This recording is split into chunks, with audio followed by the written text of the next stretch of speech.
Hi, good morning. This is November 2nd, 2024. This is Zoom number 86.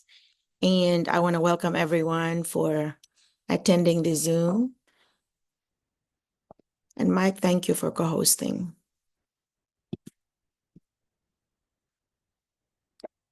I see Jasmine. Jasmine Dikina. You're new. You're new here, aren't you, Jasmine?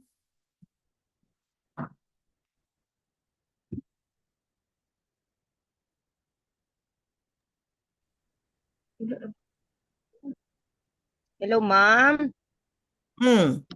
Yes. Can you hear me? Hello, ma'am. Yes. Yeah, no, I'm not new here, ma'am. I participate in your what is this Zoom meeting even last year. Last year. That's why. See, I've slept since then, Jasmine, so I forgot. Yeah, I Yeah. don't.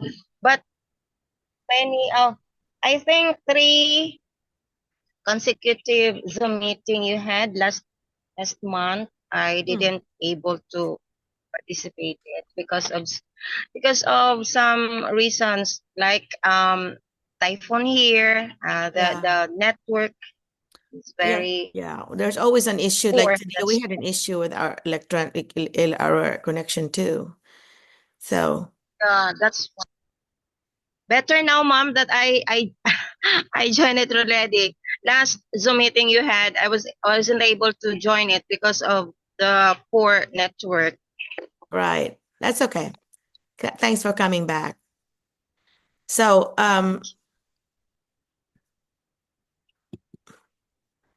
Myrna is here. I see Myrna. Hi, Myrna. What's up Yes, with you? yes, Doc. Good Yeah. morning. Good Good morning. morning. Are you going Good somewhere? morning. Are you going Oh, somewhere? Joel is here. Doc, we're moving to the school's house. Remember the school the district's house? The what house? District's house. Dr. Stone, Dr. Stone, with the team, they constructed this four duplex houses for the staff of Lee High School for Lee Nice. County District. Okay. So This is we are brand now new. moving. Yes, yes. We are now moving to that new house, so we're starting to transfer our things. Oh, that's exciting. Congratulations. That is Yes. so cool. When yes, when you go the next time you visit you visit this area, please pass by our house, and you are more than welcome there.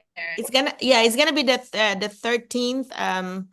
Is my next visit to the 12th, the night of the 12th. Well, I'll be there. Yeah. Yeah. Big thank you to the family of Mr. Mike Roca for having us for 2 months.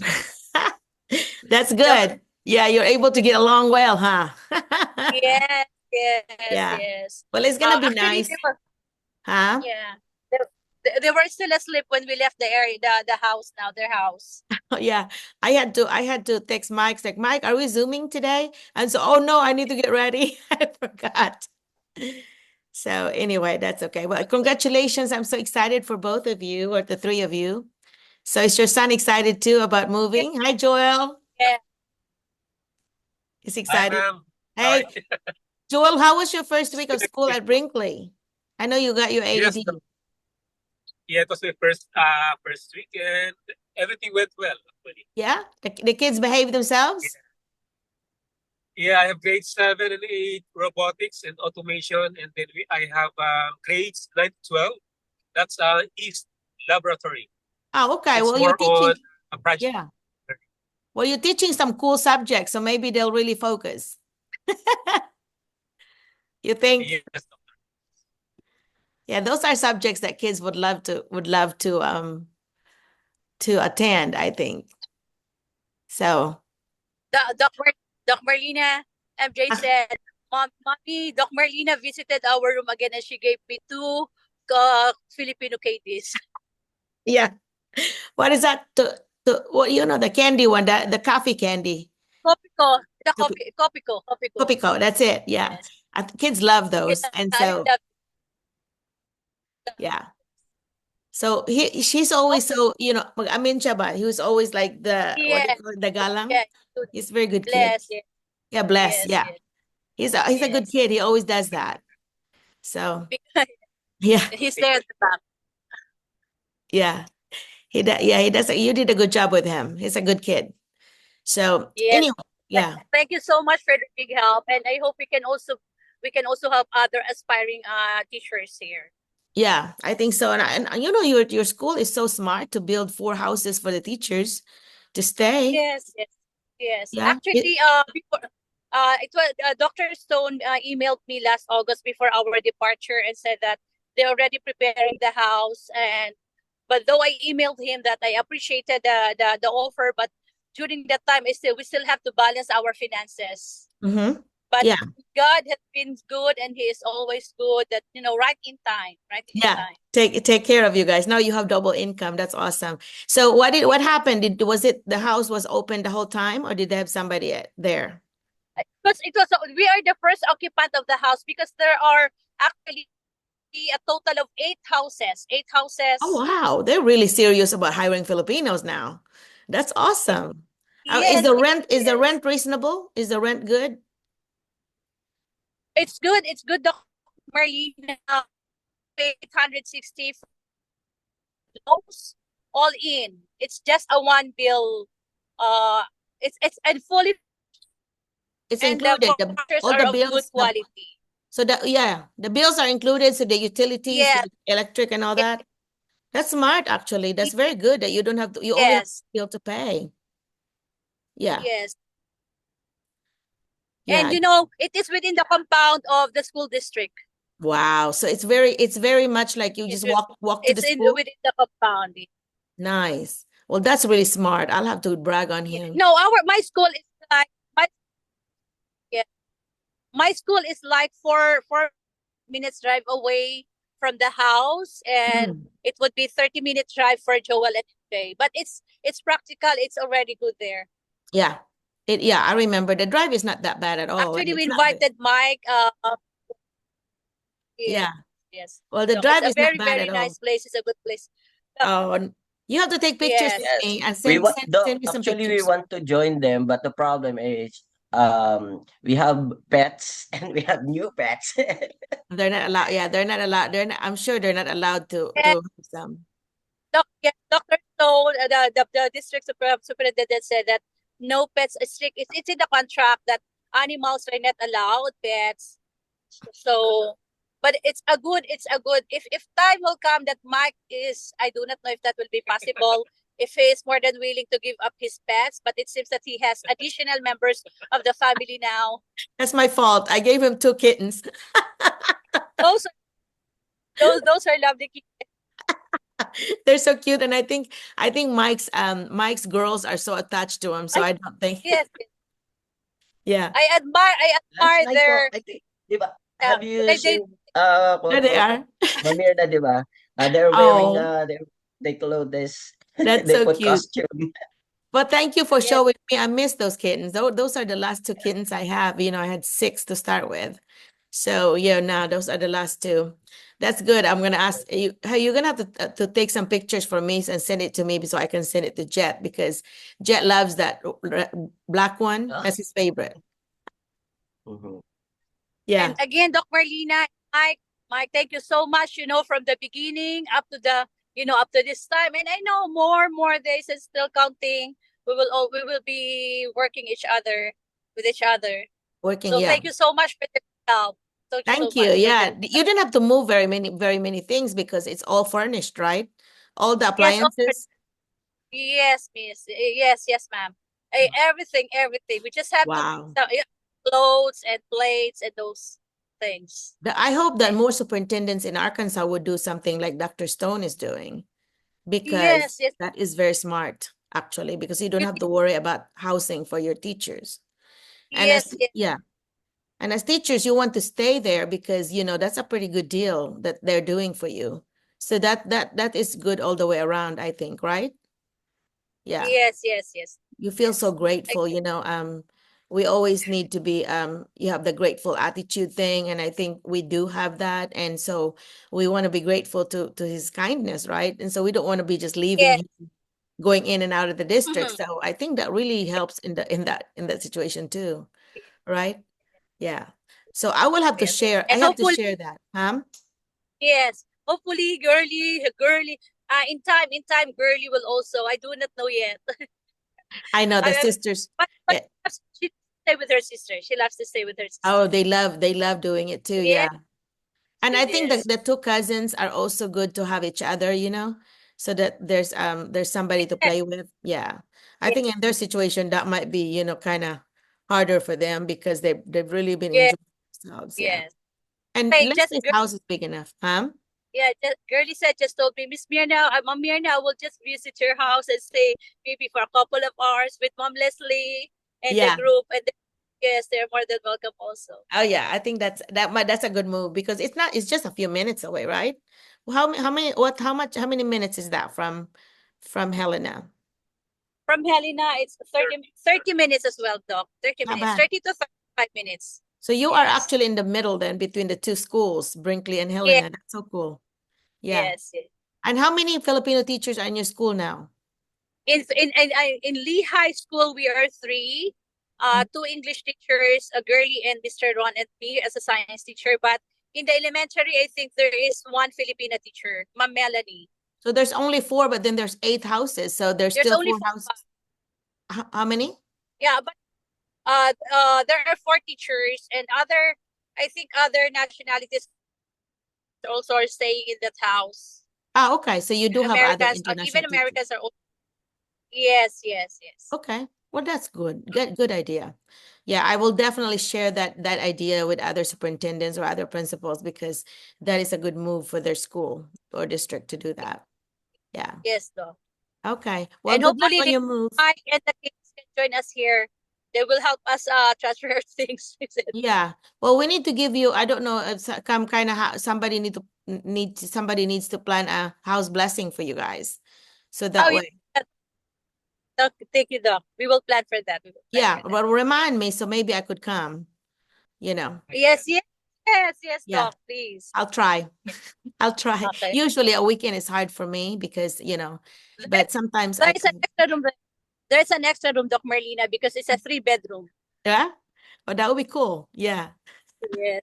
Well, Anyway, well, yeah. Plans. we are now close to our house. I will show it to you. Okay, sounds good. Yeah, Yes. that's so exciting. It's a pretty good size house if you have 3 bedrooms. So three Yes, bedrooms three and two bedrooms. two baths. It's a two-story house, Doc Marlena. Oh, nice. Well, okay, so it's a It's a separate houses, it's not like apartments, it's separate houses, right? It's not house. together. Yeah, Yes, yes. very. So this is the wait, how do I do it? Paano? There's your son. Oh, Hello. I'm kidding. Yeah, yes. Okay, we're heading to the place so Kind of we can blurry. see. How come it's Oh, blurry? let me just okay. Is it better now, Doc Marlena? No, it's still blurry. It's still blurry. Yeah. Wait, MJ, how do you do it? The tissue, I already have wiped it. Usually Okay. your son would know it better. I know my kids, Yes, Doc do- Marlena. Yes, Doc Marlena. they do that. When it comes to technology, I'm still Jurassic. I'm telling you, they're digital natives and we are digital immigrants. So yeah, that's about Yes. right. So while you're doing that, Later, I'm gonna say hi to Ryan. Ryan, thank you. You've always been attending the Zoom and I appreciate you. Yeah. So now that it is clearer now. What happened? I do not know, Doc. Maybe the lens is dirty. Ay, okay, we are now heading to the house. Anyway, I will just show it to you, Doc Marlena. Okay, that would be cool.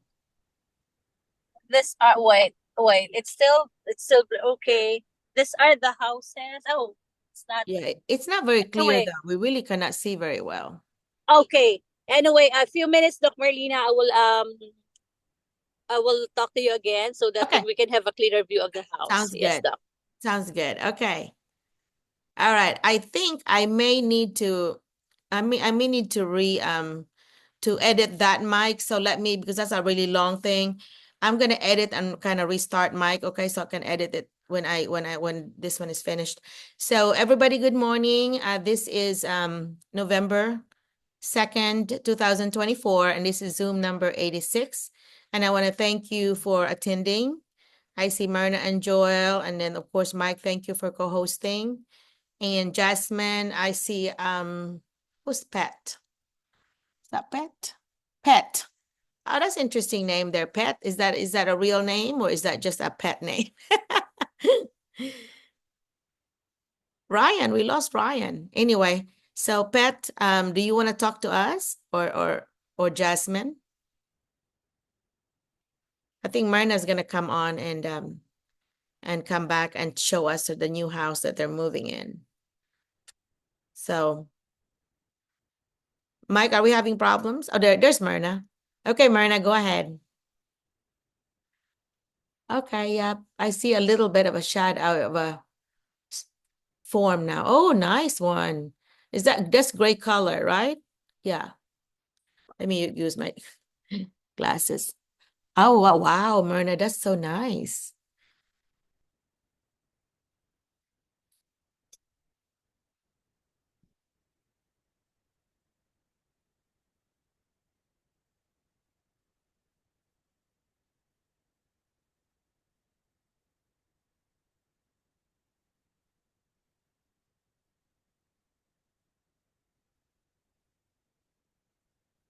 Oh, Myrna, that's really nice.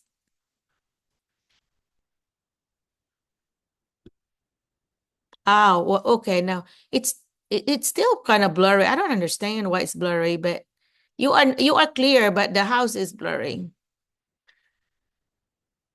Ito po, Doc, the setting of Mamirna's video. It is the video, yeah. Yes Well, po. it's really Because it's really there's a nice setting though. po there na blur my background. Yeah, the background She is should not blur her background po. Mamirna, can you please fix yung background mo? yung virtual background It's mo. blurred, yeah. The virtual background. Yeah, go to under camera. It's unclear, yeah. It's blurred po. Yeah, now I could see Joel and your son. I forgot the son's name. Mike, what's your son's name? MJ po, MJ. MJ. Oh, Michael Jackson? Mhm. Mirna and Joel. Oh, Myrna and Joel, okay. I don't know if they were Michael Jackson's fan or something. Anyway, oh, that is so exciting that you're moving to a new house, and that house is brand new, and they're the first ones to move in, and the school has built that for them. And Yes. then the whole utilities are included, water, electric. So is there also internet? Is that included too? Nice. Mirna, unmute. Yeah, you'll have to unmute. This is the house, Doc Merlina. The internet is not included yet, but we Okay. will just avail of the. Yeah, this is the house. Nice. Oh my, it's big though. It's really big. Yeah, it's still It's blurred. big. It's big. Yeah. It's It's still kind of blurry still, but it's big. Yeah, I could see the shape of it. Oh, books. Remember the last time? How did you do that nga again? Go to With the camera. camera last time you had it. Yeah, go to camera under virtual background thing and then turn off the blur. No, the No, remember last time that you took the video? this one here. And adjust the background, adjust the, yeah. In fact, when you're doing that, I'm gonna adjust And mine. then, okay, while we are waiting while they're fixing their cameras, I think, Doc, we have some newcomers, if I'm not mistaken. Who is it? There's new people. Yeah, I guess po. Alicia Spears said, "Good morning, everyone." I'm Good from morning. Trinidad. Good morning. We are recording right now, Alicia and everyone, because I always post this on my YouTube channel. So those that have not subscribed or followed us on YouTube and on Facebook, please do so, because I post a lot of teaching materials and resources there. I try to keep up with the educational trends, and I always post things there. I have been using the AI to help me.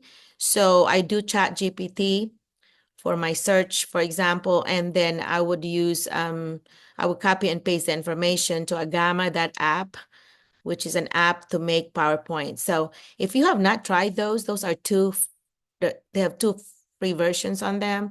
And those are because my third favorite one is canva.com. So those three things, ChatGPT, Gamma.app, and Canva.com are so useful for teachers and everyone really, because you take your information from ChatGPT, paste it to Gamma.app, create a new presentation, save it, and then you can put it on Canva, so you can post the link to the Facebook. It seems like that's the best way to do that, because I tried to do it directly from Gamma and it seems to have problems, but doing it through Canva as a new project and then upload seems to be a better option. So for those that are technological savvy people, folks, you might want to try it. Even if you're not, you should just try it. I always tell folks that I'm in my 50s, I'm close to 60, but I still really try to keep up with the technology. And because I teach it, I do training on AI. So I do AI in education. I have done 2 schools already just lately. And I've really enjoyed it because they discover new things. I have put together a spreadsheet of all kinds of AI on all kinds of subject areas and topics. And so I usually let them explore, and then they would use different things that they find for their subject areas or topics. And it's been really beneficial, I think. I mean, they always give me really good comments on the exit survey that they have really learned a lot. And I've also encouraged the administrators to allow teachers to explore the technology and to help them work smarter, not harder, because some principals are actually allowing them to use their chat GPT or their breast teaching, breastteaching.com or breast.com. Anyway, breast teaching app is also good because you can just type your topic and you pull the standards and it will pull a lesson for how many minutes, and I think you can do that on ChatGPT as well. But you have to be specific. Like what I've done is I have a checklist of all of the standards for Arkansas. And I would say things like create a lesson for 45 minutes or 1 hour and a half. And on this topic, and align it to the skill, to the this particular skills, or align it to the standards of literacy in 8th grade, something like that. So then you take the 8th grade standards and you paste it there, and then with your chat GPT, and it will, and you also say label it with the standards or something. When you, for example, if you ask it to ask questions or whatever, like I have it to create a test, and then I would say create a passage for 8th grade, appropriate for 8th grade, aligned to this, for example, CCSS standards or Common Core, CCSS standards, and include 8 multiple choice questions, and the standards are labeled, and then also include a writing prompt, and then on the very last page include the answer key and sample responses. So for the writing prompt, and it's really cool because and I even ask it, like for the writing prompt, I would say show the levels 1, 2, 3, or high, medium, low, response with rubric feedback. So if you also attach the rubric feedback, like for example, in Arkansas, we use the Atlas testing. And so I would actually paste the Atlas rubric in there, and it will create a test, a sample test that will be aligned to that. Because in Arkansas, we have a Atlas blueprint, and these are the skills that are going to be tested, and it tells you like so many % of the test would be like 30 questions or 10 questions will be here, whatever. It would tell you specifics, but it won't tell you which specific standard, but it shows you the set of standards that will be tested per grade level. So that's for math, literacy, and I don't know about science. I've not seen a science blueprint, but I know math and literacy are the ones that have blueprints right now. They have not released the blueprints for next year's school test. They just released the results from last year, from the April 2023 test. They just released it instead of releasing it in the summer, since it was their more of pilot, this first time that it's being given. It just arrived like 2 weeks ago or so, 3 weeks ago. The results arrived, and so now the schools are just now analyzing the results. And of course, the Department of Education here in Arkansas are requiring some, like IRP, individual reading plan, for example, for literacy.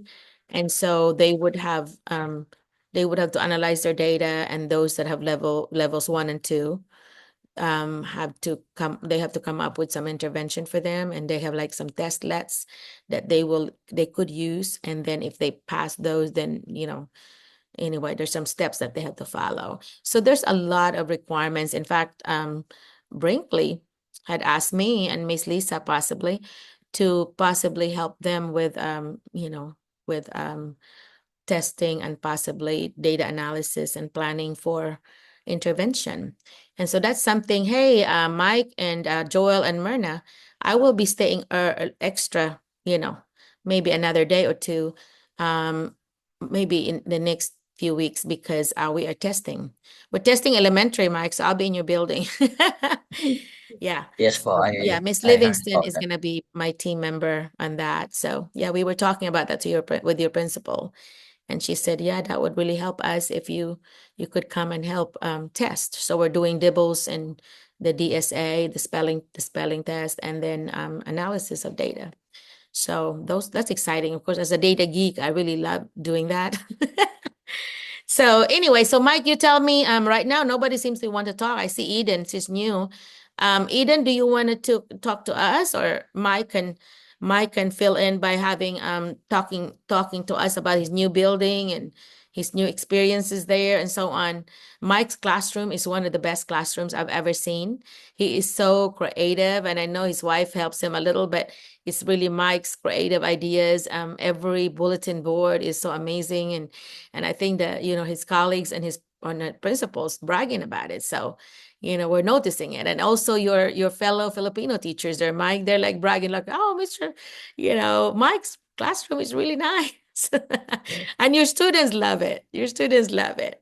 I really like that Mike has dedicated a bulletin board, for example, for the letters of the alphabet, for the numbers, and for the his reward charts. And I think it's very functional. Sometimes bulletin board is just more of a decoration, but I think he really uses it as a teaching tool, teaching resource, which is really smart, I think. And your door, Mike, the door, you decorated it well with about diversity and inclusivity, and that is a good thing. I took a picture of it last time. I don't know if you noticed on the reel I made.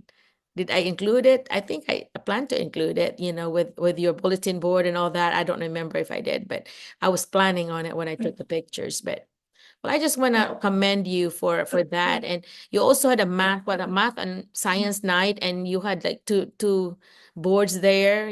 What were the two topics that you had? Yes po, Clouds. yeah, I invited one of my students there to present the science experiment. Oh, it looks so nice, with the cottons for clouds, right? You Yeah, use yes po, cotton. the Yeah. types of clouds. And the Clouds other in one? jar. And the Yeah, other clouds in the topic? jar. Oh, okay, yeah. So did Yeah. did they I was not able to attend. So did your student do a good job of presenting it? Yes po, they're Yeah. very happy about his performance po. Oh, that's so And yeah, cool. for the information of the attendees here, I am teaching special education, so I'm encouraging my students, though they're in the special education class, to participate those kind of activities to Yeah. showcase their talents, Mhm. and of course for them to amaze that what if others can, my students, the special education classes can do Very it good. also. Yeah, very good. You have the high standards and you want the students to meet those high standards, and that you set for them. Of course, speaking and listening are two standards that you have to address. And a lot of times, teachers forget about those two standards. So speaking and listening are being addressed by presentation. So you're able to address that because of all kinds of skills, because of you doing that. And there are not very many special ed teachers that would actually encourage their students to do that. And so kudos to you, Mike, for doing that. You're really setting up a high bar for them, and they seem to be able to reach it. Kids are so cute. His students are just so cute. So nice. So anyway, yeah. They seem to be so happy, and you have a paraprofessional, you have an aide teaching assistant there, and that helps a lot. Yeah. But you only have one assistant, Mike. The other school you had like four? Yes po, because I only have four students in my self-contained class, Oh, and okay. also, but I'm doing the pullouts. I'm bringing them inside my classroom while my self-contained classes are there. Okay. Yeah, I guess I've always seen you with your self-contained kids because they're the same ones, they seem to remember me now. Yes I po, don't yes. remember I don't remember what they called me. Oh, you are another teacher. I think one of your students said something about, so you're the other teacher. I'm like, yes. Mm, So there's three teachers now, but that's so cute. Well, anyway, mm. so what is your experience? Is it a very positive one? Your Yes experience? po, it's a positive one, and of course, I can showcase or I can share to them and whatever I learned before. Though this is just my second year as a special education teacher. The support from the administrators, the principal, my special education director, of course, to Dr. Poole, our superintendent, of course, um, from sports. Show to me or share to me you and Miss Lisa. You're very supportive. Oh, thank you. Well, you're easy to support, you guys, because you have seven, I think seven international teachers, and you have a small school. Your population in both elementary and high school are less than 1,000. So for you to have seven in international teachers, very well supported, that's amazing. And also I get to come there, or Miss Lisa, every week. So that's really nice that you to see you all. At least I see you all every other week, and then Miss Lisa every other week. So that works out for me because in the past I was there every week, and that was kind of hard because I live 3 hours away, close to four actually. So that's a long drive, but it's a wonderful drive because I get to see everyone, and I observe them, and I would comment. I have what I use is the standards that the principal would use to supervise them, to formally observe them. So I use that same form, and then I share my notes with the teachers and the principals and the superintendent.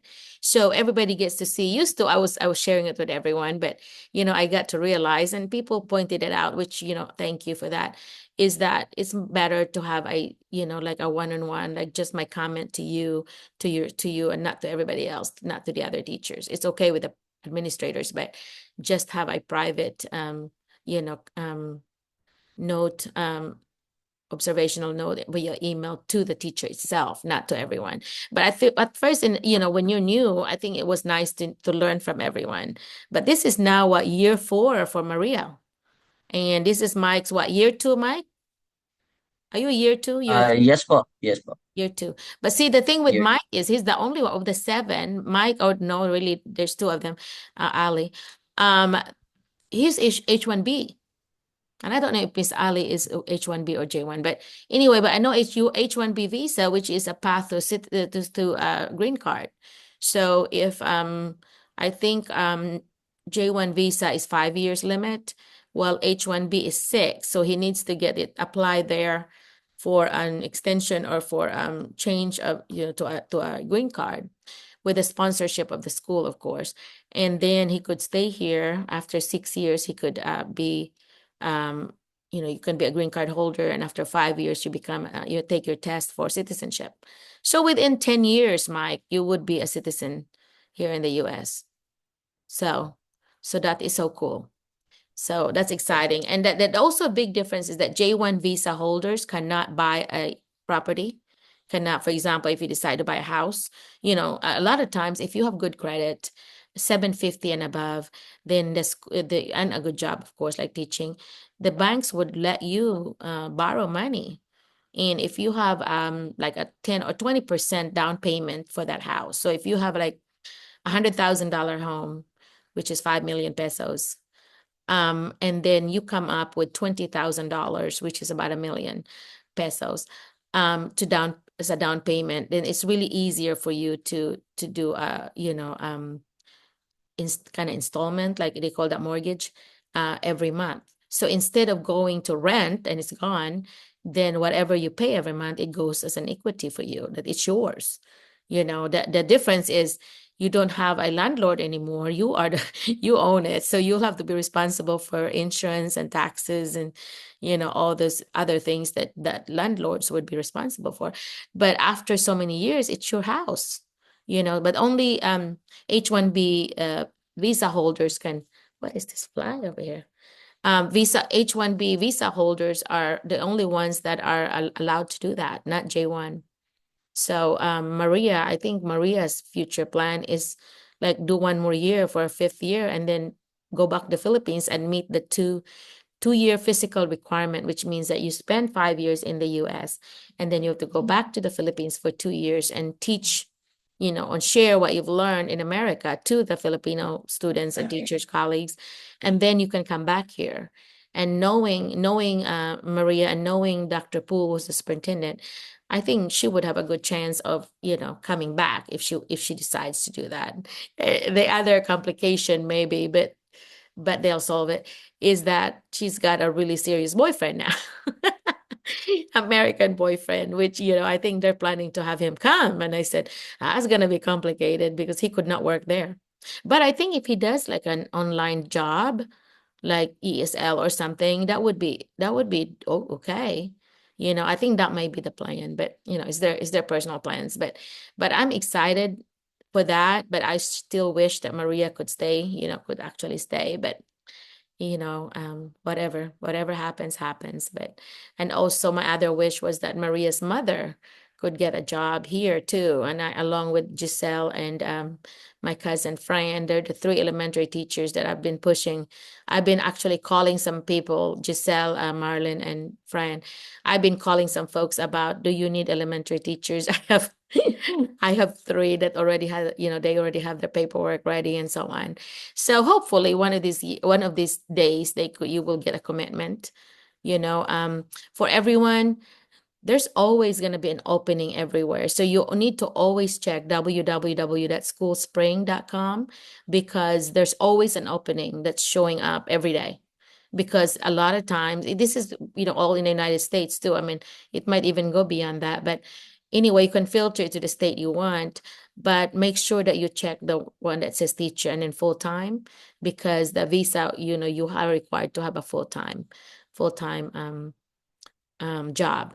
And also, they're going to ask for a state. You can choose Arkansas. People always ask me, can I choose? I said, yeah, that's fine if you want. And so anyway, I think for the social security number, of course, you don't have a US social security number.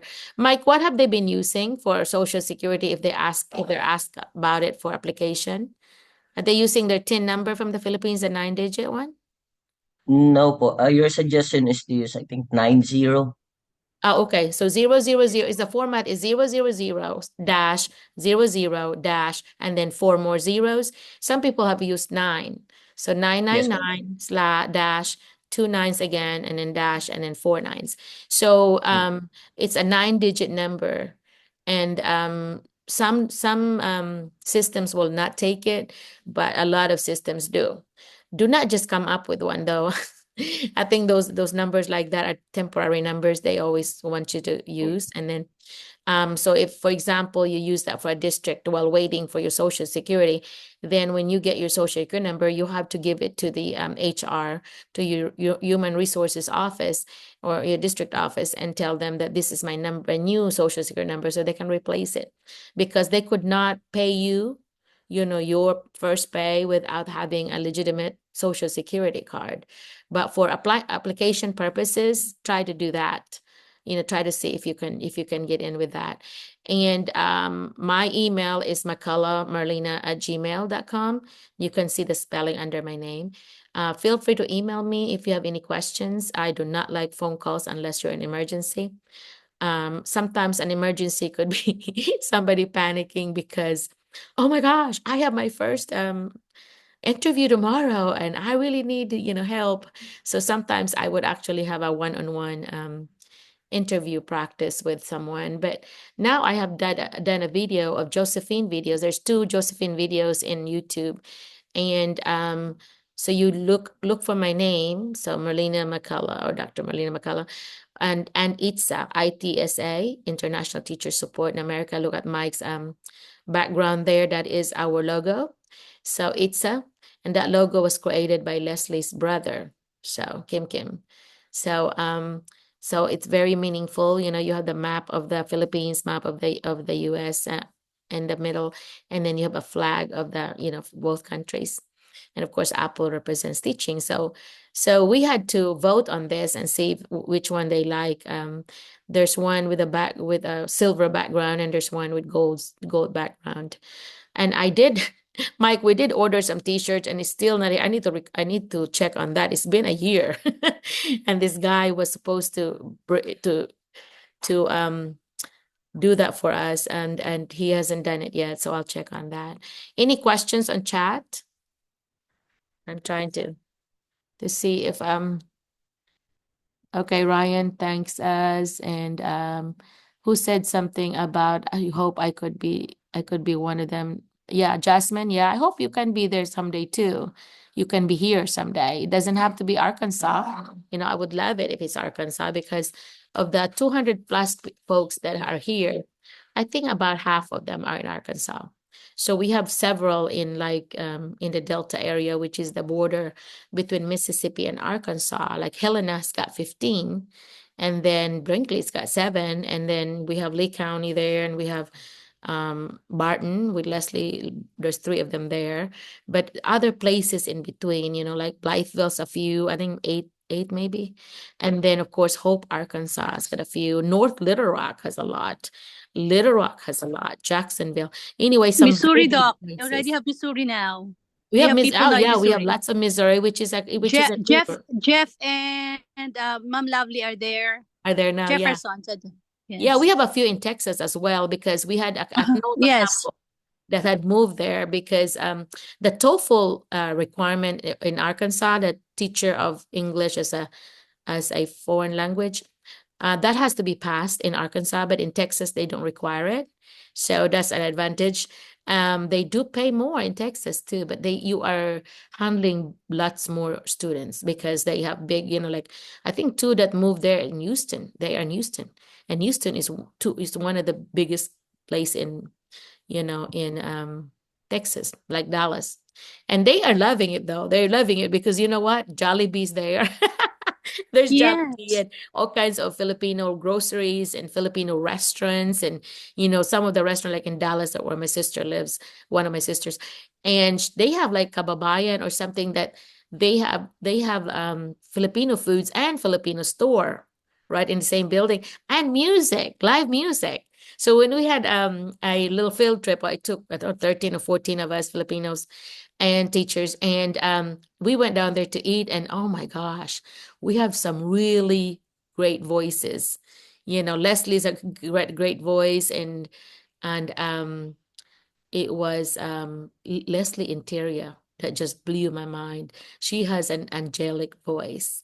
No wonder this I think a few of them are members of the Catholic Church choir there. They're pretty active. So I am so proud of you guys, and I feel so untalented around you all because you are just such good singers in karaoke. They come to my house and they have the karaoke thing going, and I cannot sing at all. Marina, go ahead and show us your house. They just moved into this new house Okay. at the school. Yes, yeah, it's Doc. clear now. Go ahead. So this is our kitchen. He just moved in. Okay. Oh, very nice. Oh, look at that stainless steel appliances, and it's provided, right? Yeah. Did they put a This bed is the too? master's bedroom. This Okay. is the Oh, master's nice. bedroom, Doc Marlena, Oh, with all wow. these closets here. Uh-huh. Oh, This nice. one, And the and bed there is is this provided. way to the bathroom. Uh-huh. Everything is provided. We Yeah. have, sorry for that. Um, Well, we of have course, it, the washing yeah, machine washer and here and the dryer. washer, Oh, the dryer. wow. Yes. You are so blessed and lucky because not very many schools would do something like that, So they just now moved in, so we have all these packages. But yeah. Joel is vacuuming upstairs. That's why there's so much noise. But but but Oh, this is look at our that. You have a little porch. Mm. yeah. This is in the kitchen, Doc Marlena. This is in the Oh, kitchen. from your kitchen, you can see that. Okay. Yes, I and wonder if this they is would the yeah. I wonder if they this is would the let you plant some things later, like make, yes. I will. I yeah. will. And this is the front area, Doc Marlena. Oh, that is a nice place. You did And you hit the jackpot, girl. those are the other houses, Doc Marlena. Oh my gosh. And your neighbors are mostly Filipino teachers too. That's big, you Yeah. guys. Oh, that's Yes. impressive. Yeah. And this is the area, and there, right there in front, maybe 20 meters away, that is the Lee District House. That is the district school. Oh wow. That is, yeah, very The close to office. the district. Wow. Yes. That is really impressive. Yeah. I'll have to And administrators I and think praise them. in few weeks also, Doc Marlena, another Filipino teacher will move. Oh, by the way, sorry, we are four. We are four. I'm sorry. We are four in the school. There is one sped teacher, Hmm. and then three of us in the middle school. Oh, okay. Yeah, four. But is this a duplex or is this just a one? Is it a duplex or This is the a other? this is a duplex, Doc. This is a duplex. So Okay, so two this is on families, the one other on side, each and this side. is our place. This is our Oh, place. nice. Oh my God, that is such a good plan. They did a good job, you guys. I love that it's a Yes, yes. two-story, and I love I love the colors too. The neutral gray color is so classy, right? And the Yes, Doc. wooden floor. Yes. I love the wooden floor. Yes. Be easy for you to maintain. Just one thing, I know you have been in another country, so you will know this. But one thing that I would remind you, and you don't need to be reminded really, but just make sure that you maintain the cleanliness and all that, because I had an experience before Yes, Doc. with Yes, Doc. others that the owner was actually kind of telling me that, oh, will you remind the teachers to like clean the stove and clean the Yes, yes, Doc. refrigerator or whatever. I know you don't need to be reminded with that, but Yes. some of us in the This Philippines do Doc. not. This is the Yeah, oh my entrance. gosh. Look at MJ. Yeah, and the living room is Yeah, this is already set empty. up. Yeah, MJ, And this is a the lucky duck. way Yeah, to the look this at is the the way to the other room, to the two rooms. two rooms. Okay. So one bedroom downstairs and two upstairs. Is that what you do have? So This is one if bed. I This is the extra, Doc extra. Marlena, So if I stay with you, that's where I stay, huh? with the closet. Yeah. Yeah. And Okay. this is Well, MJ's room. oh, MJ, that is so nice, MJ. Look at that. You just have to put your sheets in there and ready to go. This Yeah, is his closet. closet. Okay. So he might need a desk, huh? And this is the washroom, Doc Marlena. Okay. Huh. And this Yeah. one. Oh, look at that. Very nice. Everything is so new and so clean. That's why I'm saying, Yes, yes. here when I moved to Yeah. my And house, this I is have, the first, yeah. we are the first occupants. Actually, all the teachers here, we are the first. They just had their groundbreaking few weeks ago. Wow. Yeah, that's amazing. That's not Yes. very many. I Yeah. know of another district that I think did this, but this is really a model for the rest of the schools and districts in Arkansas, that you can do something like this, and it's a little income for them, and while taking care of the teachers, Yes, yes, also Doc. a little income for them, because they pay for the utilities, the water and the electric. You have to pay for the internet maybe and other things you want, Yes. but the basic Even in for the one garbage amount. collection, everything, Doc, except for the internet, everything Yeah. provided for us. That is a good deal though, because a lot of time in your area, that's like 750 just We for have our the rent. pantry area here. Yeah. Oh, I like the We have walk the pantry. pantry. Yeah, you put all your grocery, Yes. canned goods and stuff there. Yes, Yeah, we put, very nice. and this Oh one. my gosh. We even have the plates, Dishwasher. washer, Dishwasher, the yeah. dishwasher rather. Then this Yeah. is our Stove. Nice stove. Nice microwave yes, above. and this is our fridge. Refrigerator, matching This is the everything. fridge. Oh my gosh. Somebody's got really good taste. Whoever did the decisions on. Yes, yes. Good I taste. think it was Dr. Stone who made the design of this. Oh Yeah. my gosh, he did a So good this is job. the way out of the kitchen. And they did, yeah, Yeah. they did one design for all the houses, so you kind of match, huh? Yeah. Yeah. Yeah. And again, and that is the district's office. The district office is so close Just by, so they can check across on the you. street. Yeah, they could check on you. Yeah. That's very normal. Yeah. Actually, Doc, it says in the contract that they will have mid-year visit. Mhm. That's also good. That's also good. Yeah, I think it's good for And accountability. then Yeah. they would spray on some insecticides in the area. They usually have a This termite is a contract. yes, they have. Yes. Yeah, that's usually in America. That's what we have is a This is yearly. the door. Oh, look The at door is that, black. the combination thing. Yeah, that reminds me of some Korean, Yes. C-drama and K-drama. They have those. Yeah, That that's is so Joel pick. neat. Hey, And they Joel, all even right, provided us with congratulations, this new house. drainer and everything. Yeah, see, Mike Yes. helped them for 2 months, and they stayed with Mike, and Mike met them in the airport and so on. And now, Mike, they're so independent now, Mike. Yes. Yeah, Mm. yeah, Yes. Happy for It's them just like po. Yes po. yeah. Mike cannot just, detach himself from his pets. It is hard. It is hard because your pets Yeah. become your family here, you know? Yes, Can't yes. Yes get po. rid of them. And his girls really like the kittens I gave them. So I'm sorry, I'm partly Yeah. responsible for giving them the kittens. Yeah, yeah. But Mm. no, actually, I'm just asking for a pet, and then we wanted to have a dog or a cat, and we told him that, anak, we cannot do that in the house because it says in the contract that animals really are strictly prohibited in the Yeah. area. So I guess you cannot have chickens either, huh? No. Yeah. But I would love to have some malunggay here, siguro, ma'am. Doc You Marlena, can. some malunggay and I can give you yeah, some. I tomatoes. have seeds. Yeah, I have seeds, Oh Myrna. yeah. Yeah, I do have Okay, seeds. Doc Marlena. Yeah, you can order them on Amazon, I'll give you the name of it. Okay. Yeah, I will. Yes. Yeah, if you want Yes. some. I think I still have maybe a dozen left. Somebody gave it to me. Oh, that's good. That's Yeah, good, it's Doc. in a container thing on Yeah. a seed packet, so I could take a Yeah. picture of it so you'll know, yeah, what it looks like. Okay, But so we'll yeah, know how oh, to that's order so that. cool. I know you don't have a yard thing yet because it's, fall, Yes, we do have. things are, Yes. the grass would look like dead, but they're not dead. They'll come back in the spring. Yeah. But yeah, Decided oh to, my yes. goodness, that is so cool. And by the way, Doc, yes. Thank you so much, Doc. I would have to turn off my camera first so we can give more chance to other participants. Yeah, it's okay. Yeah, you're welcome. I don't know why you're thanking me for that. You did it, You did a good job on your You interview. and Mike, They you hired and you. Mike made this possible, Doc Marlena. You and Mike Well, made this possible. maybe a little part, but you really did. I always tell everyone that maybe I got you to the door, but once the door is closed, you are by yourself on your interview.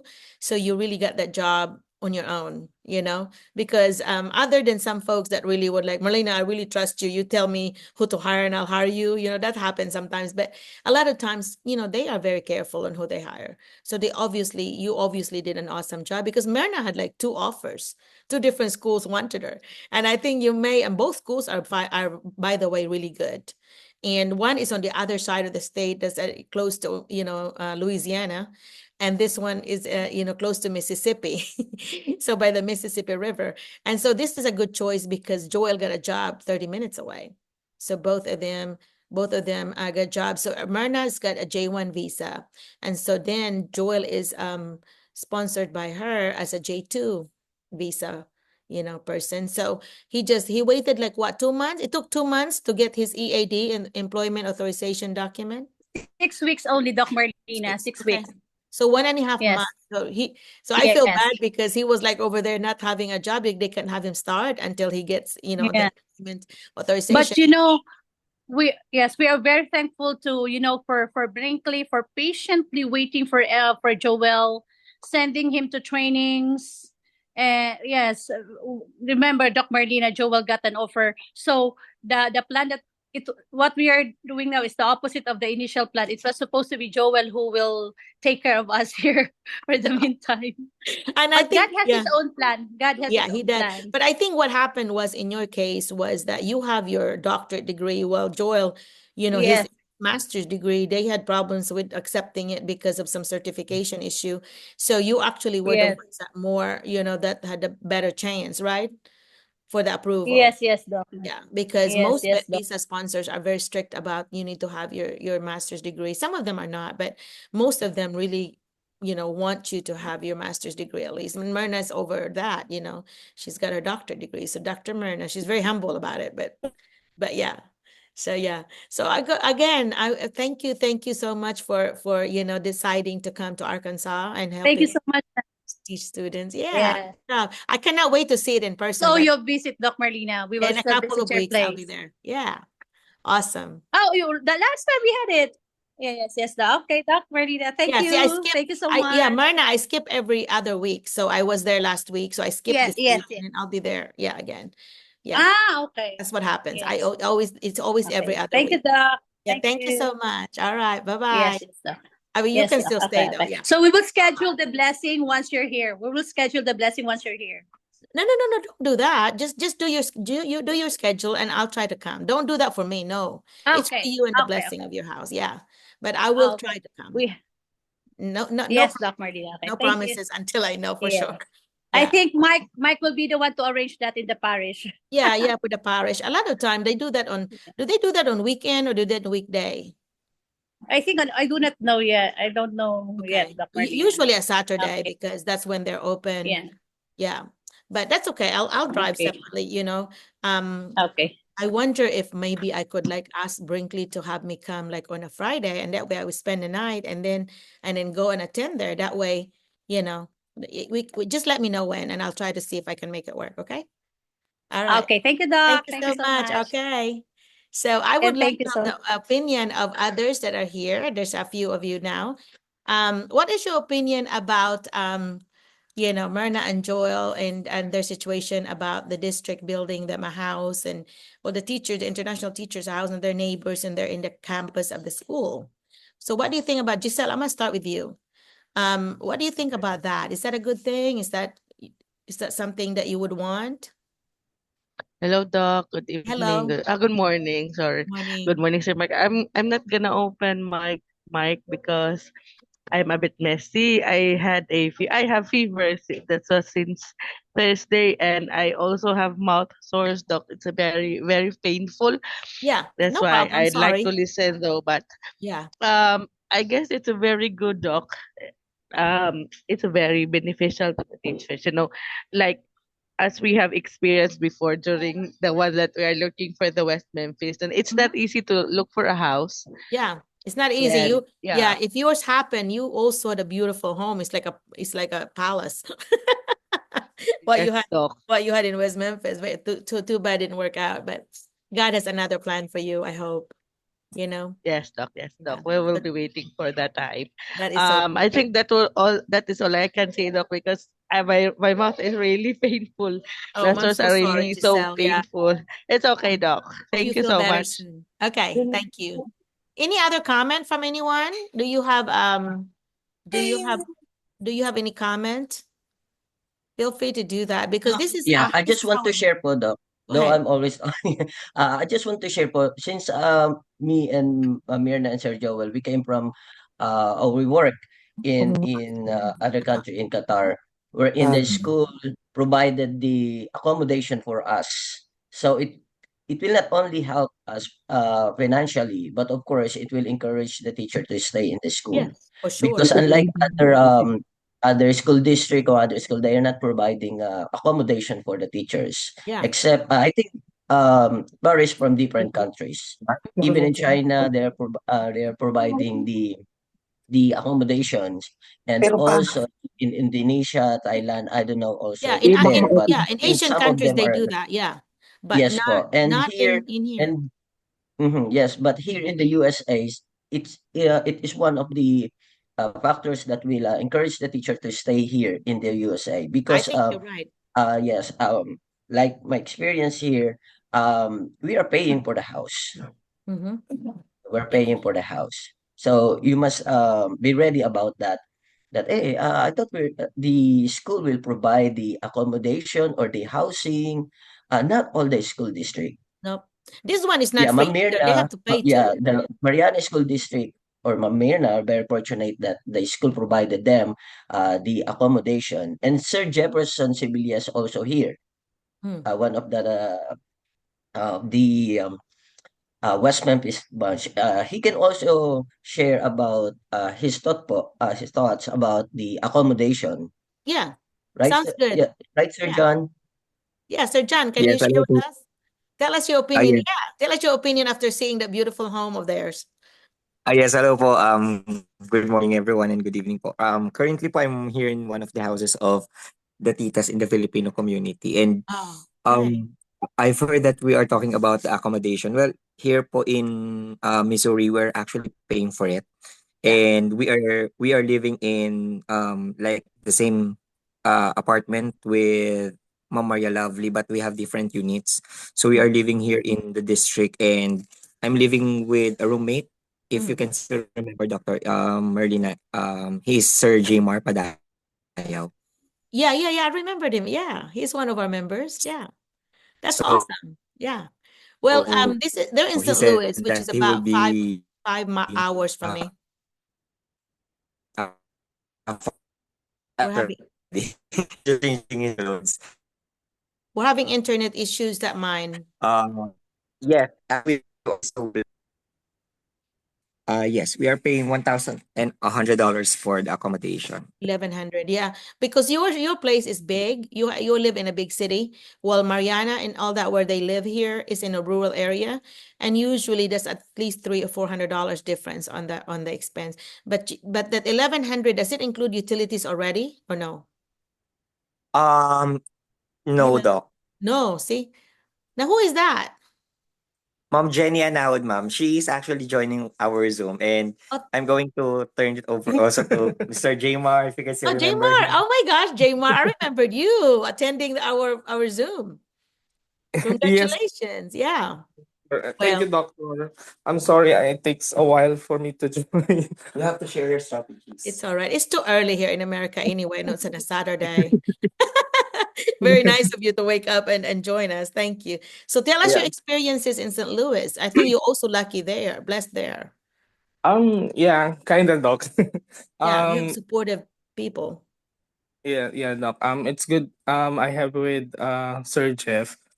Because Sir Jeff has been a good friend of mine Hmm, for a very quite long time, good. and when it even in terms of strategies, actually during the first 2 weeks, it's really challenging. Hmm, It's yeah. really challenging the It's culture transition because shock. actually it's a culture shock, and at the same time for myself and even to my learners, doc. You know, I'm sorry. I'm really in a hurry because we're going to a cemetery of one of our titas Oh, here. okay. Sorry. Yeah. Yeah. Yeah. Yun po. When in terms of transitioning, it's really hard for us to transition because our we came here late. It means we started September, around the third week of September, doc. And Mm, then the sub or the support staff or the sub teachers started already and had established their routines. That's why it's really hard for or it's really challenging for us to start again. yeah. So Yeah. I could see that. yeah, the first 2 weeks it's really challenging and everything. Children are not listening to you. Actually, the first week we just had an observation Mm, with what is the routine happening inside in the classroom of the fifth grade, because I'm a fifth grade teacher. mm-hmm, And during that time we had uh get some of the strategies used by the teacher, the routines she's using. We adapted all of her ways of teaching, the how she started it, how she ended it, how she mm-hmm, transitioned to another subject, just like that. mm-hmm, And then the second week, the principal gave us a time to lead teach. mm. But actually, we taught 62 during the lead teaching, 62 learners. Whoa, that's a lot. It's really a lot. Our classroom is in the library, Ah, okay. and It's a large area, and it's really hard to teach in a very large area. Yeah. And And the attention of the having students. Yeah. actually done and a very large number of students. Actually, in the morning, it's very good. I can really teach. I can really finish all of the activities I prepared. But after lunchtime, it's really aha because um what's happening is that after lunchtime they got very energetic. Mm-hmm. They are very noisy. Mm-hmm. They are very loud. They're screaming. I don't know. Jurassic. Yeah, it's really just like a Jurassic Park. Funny. In the Have you afternoon. have you tried starting with like a 5 minute video, 3 4 4 minute video from YouTube or something that's interest of them for so they'll be quiet to kind of calm them down before you Uh, do it.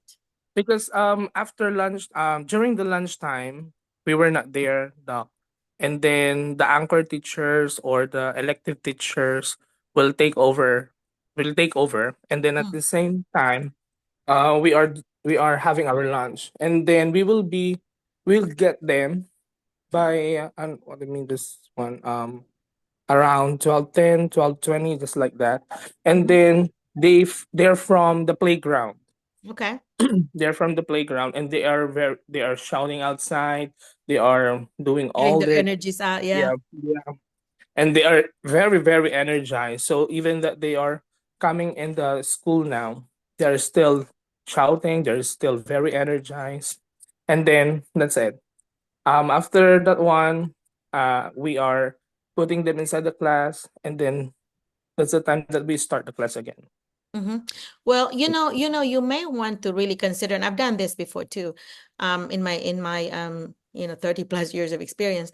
If you do music, if you start with really nice music as part like a quiet activity, like you can have them write or have a 5 minute activity and then have some kind of calming music and Mhm. make that as part of your routine. That way they know when they come in your classroom is going to be calming time. They're going to be writing quietly and listening to music, background music, and that's very good for the mind. So, or they can be watching something motivational or something on video or something related to what you're studying, but they have to be quiet, or else I make it as a reward. Like if you are going to be noisy, that you're not going to get your video today, and I have also done where I would have the big book, for elementary. You have those big books. For example, if we're doing a planet system or whatever, your solar system, and they have this huge book, big book, they call it. And so I would start with that, and I would, I kind of, in every page, I would feature something and I would show them because really nice pictures or something. Or I would do like a picture book. Picture book is so simple. You can use picture books even in high school, but because I use it to look for themes, for example, right? And so for elementary, you can do a picture book, and just kind of a story that teaches them something, because I was using character education anyway. So so that, for example, that week we were doing respect.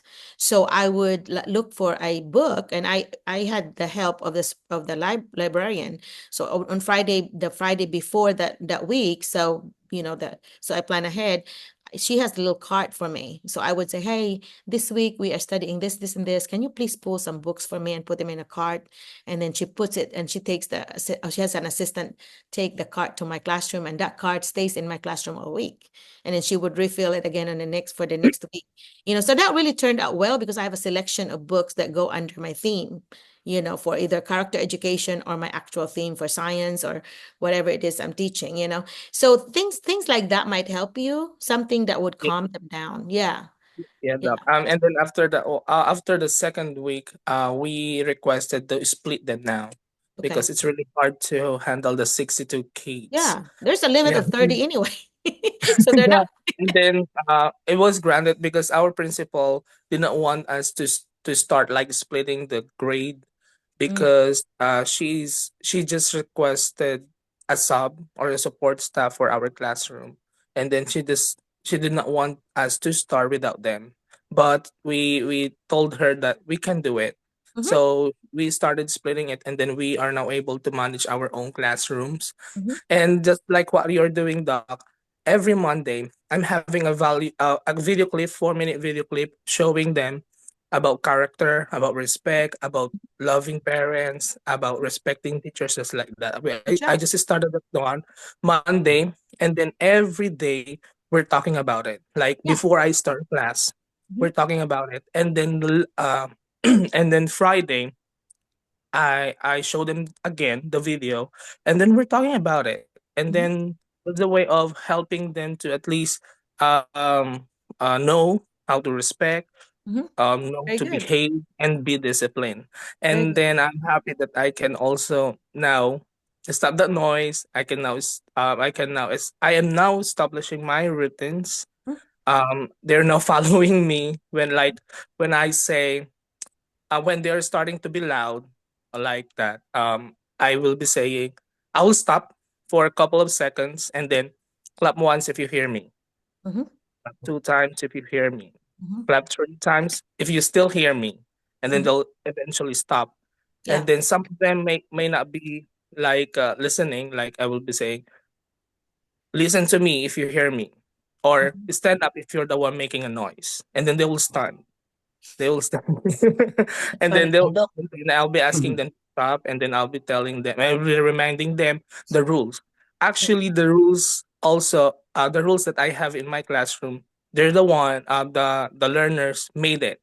Yeah. Like I asked them, Perfect. what should be the expectation of our classroom? Then Mhm. I wrote in the whiteboard, Mhm. I wrote them, and then and that every time that they are not following it, I'll be reminding them, what's our rule number 4 again?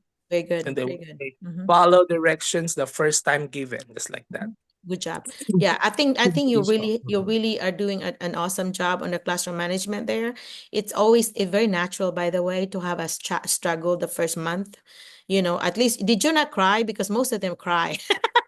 No, no, no, no, no, no. Okay. Well, I it know sounds that like I'm you're very fine. patient.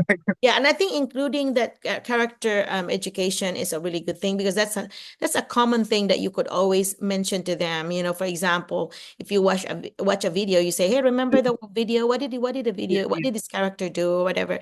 So you have that common element that you could mention to them. That everybody is a common knowledge for them, and that really builds that respect rapport thing that we want with our students. So good kudos to you for doing that. Continue to do that.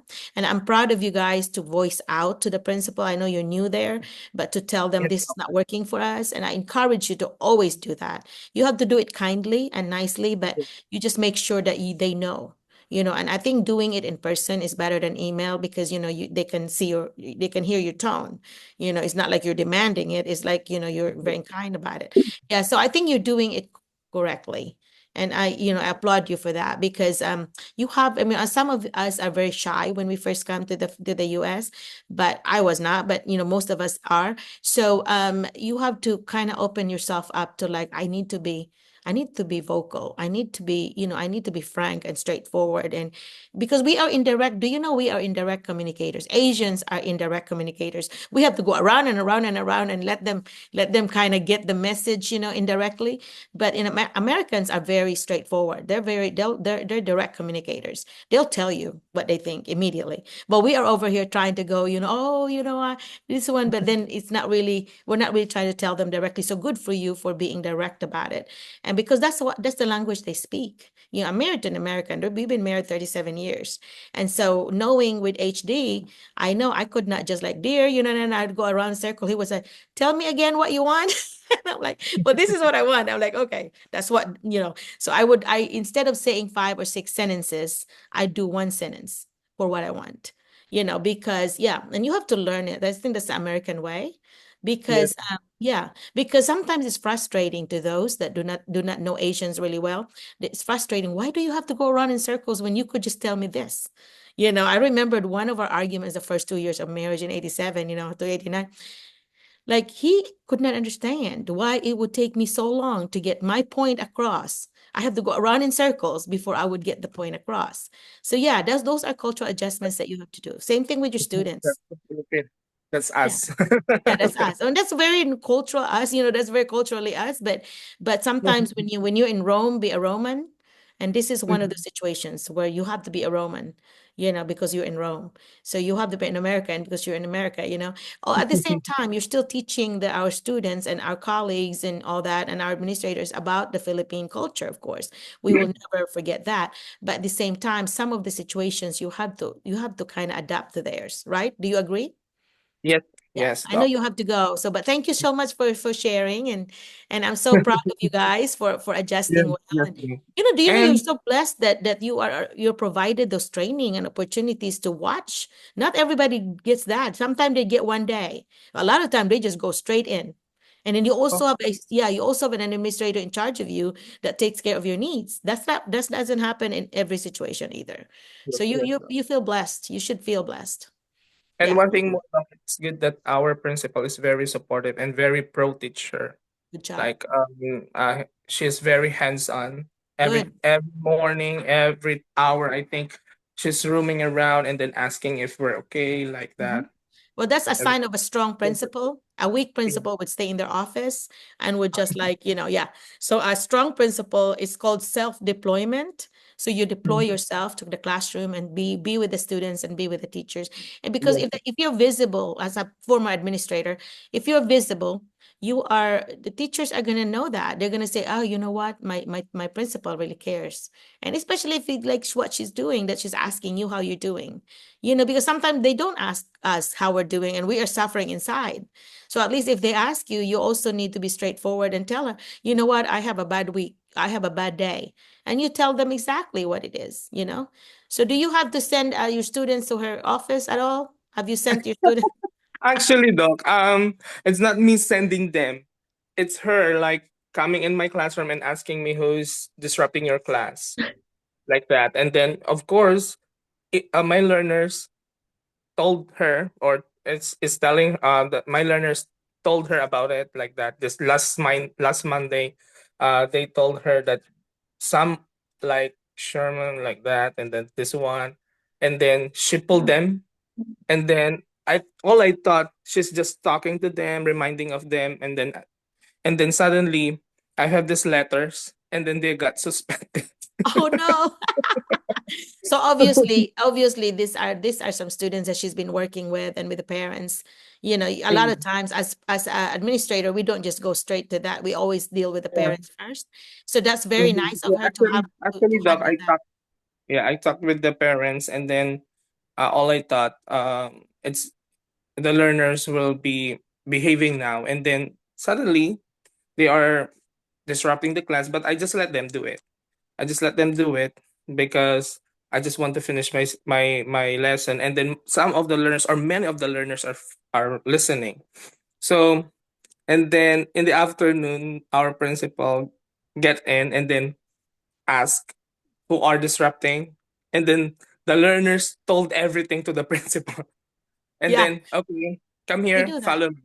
Yeah. That Yeah, but do not let them do it just because you want to finish, because that is actually a respect issue. They're not respecting you yeah, and they're not respecting their peers if they yes, are disrupting. So I would always stop. I don't care if I'm hurrying trying to finish something. To me, that's important. The most important thing is respect. mm, That you because you are now disrespecting others that want to learn. And so I always take care of it. I don't know about you, but I always take care of it. I'm like, okay, let's have, and I always had a chair outside my bed, my classroom in the hallway, and they sit there and they mm. and then I I said, never okay, tried that one, Doc. I'm yeah, afraid time to do out. it. But, Yeah, you have to ask the principal if that's yeah. acceptable, because sometimes, our door had a little glass thing that I could actually peek and see, Mm. make sure that they're not Oh, doing anything we wrong. don't have So I that. would We peek don't. in there and I would tell the principal. I think most of the teachers had little time like that. And so then the more the teachers, so the principal would see that, oh, you're in the hallway, what'd you do? And so a lot of times I would have them to write, a reflection sheet and saying, next time I will not do this and whatever. And sometimes they'd actually tell me, something Mm. is bothering me today. That's why. Yes, So anything like that, some kind of strategy, but always check with your principal or whoever's yes. administrator in charge of you. Is this okay to do this?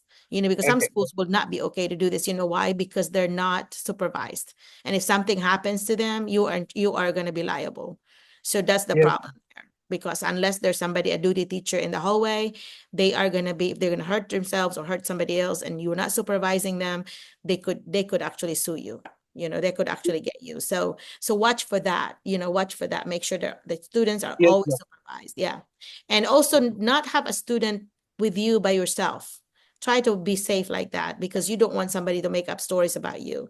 When I had Yeah. students come in, like during my lunchtime and I'm having lunch in my classroom, I always ask somebody to go with it, to come with them, because I do not want, and, if I do not want someone to like make up something or whatever.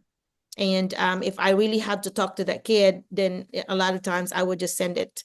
I will, talk to them before they leave or whatever. So Yes. anyway, for the communication notebook. Okay, have a good day, and Yes, I yes. thank Doc, you again for Doc, sharing. Yeah. I And just want to ask po, and Yeah. I'm so sorry. I'm sorry, Sir Jmar, to share this or to inform Doc Merlina. I know you are a former administrator. So how does it help you now that you are a Yeah, yeah, yeah, yeah. classroom You kind teacher? of went back, yeah. So Jamar, Yeah. is it different world to be back to Mm-hmm. become a teacher? actually, Doc, it's not a different world because while I am a school administrator or a school head in back in the Philippines, I still have one subject to teach Oh, in okay. grade six. I'm Okay. still teaching grade six. In the morning, I am Mhm. teaching grade six, and then after that one, I'll do the administrative tasks and supervisory tasks in school. Okay. Wow, that they do that in here. They hardly do that. They usually do not give you as an administrator, unless you're assistant. Then they might give you like a coaching. Like one of my assistants before, he has the last period as a coaching. He coach sport. So then, we had to take care of the discipline on that last period, which is my very least favorite thing to do because I was always curriculum. But then you have these kids being sent to you. But the nice thing is he would just say things like, Dr. McCullough, you just have to write me a note or whatever, tell me, this little form thing, and I'll take care of it first thing in the morning. So if there's really a bad thing that happened last period on my watch, he would take care of it the next day. And I would always communicate with him, that did you do a follow-up on this? I know I talked to this parent. Can you please do a follow-up? Make sure that this is what happened and all this. So he always did a good job of making sure that it's right back on his, on track with his discipline thing. So, but anyway, but that is a challenge as administrators to have a coaching Tell job them. or a teaching job. Yeah. But at the same time, though, you're still able to keep in touch with the realities of the classroom, because you are there, right? So Yes, yeah. Doc. But if you prove yourself like, that you have good, strong leadership skills, they could say like you, hey, we want you to be a teacher leader. That would be a good start. Like in Brinkley, Maria now has been, kind of being going to training now for leadership. She's a teacher Wow. leader. She's actually able to observe her peers and whatever. So they actually Wow. have a consultant training them in order to become teacher leaders, because as administrators we want strong teachers. We want them to become leaders. So if you ever decide later on, if you become an H1B, whatever, like you can do your J1 and finish it the 5 years, and then when you apply and the school really likes you, maybe they will go ahead and do an H1B instead of another J1. And that happens a lot. They've tried you for 5 years, they love you, and so now they let you do your 2-year physical requirement, and then when you come back, then you are going to be on a J1, which is a green card path. So hopefully that will happen. Yes, Doc. Actually, in our school now, Doc, we were shocked last Tuesday because uh, most of the locals there were fired, Why?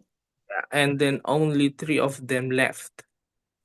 What? Like three of them, and then all the teachers now there are Filipinos now. Gosh, you're now you Yeah. oh my, are they mad at the Filipinos, or what was that? What's the I problem? I think no. I think no because one of there are three fifth grade teachers, Mhm. two Filipinos and one local, and then that local got Left. fired also. And she's kind of sad, but like we're just comforting her, talking to her. Sorry to hear that. That's sad for the students too.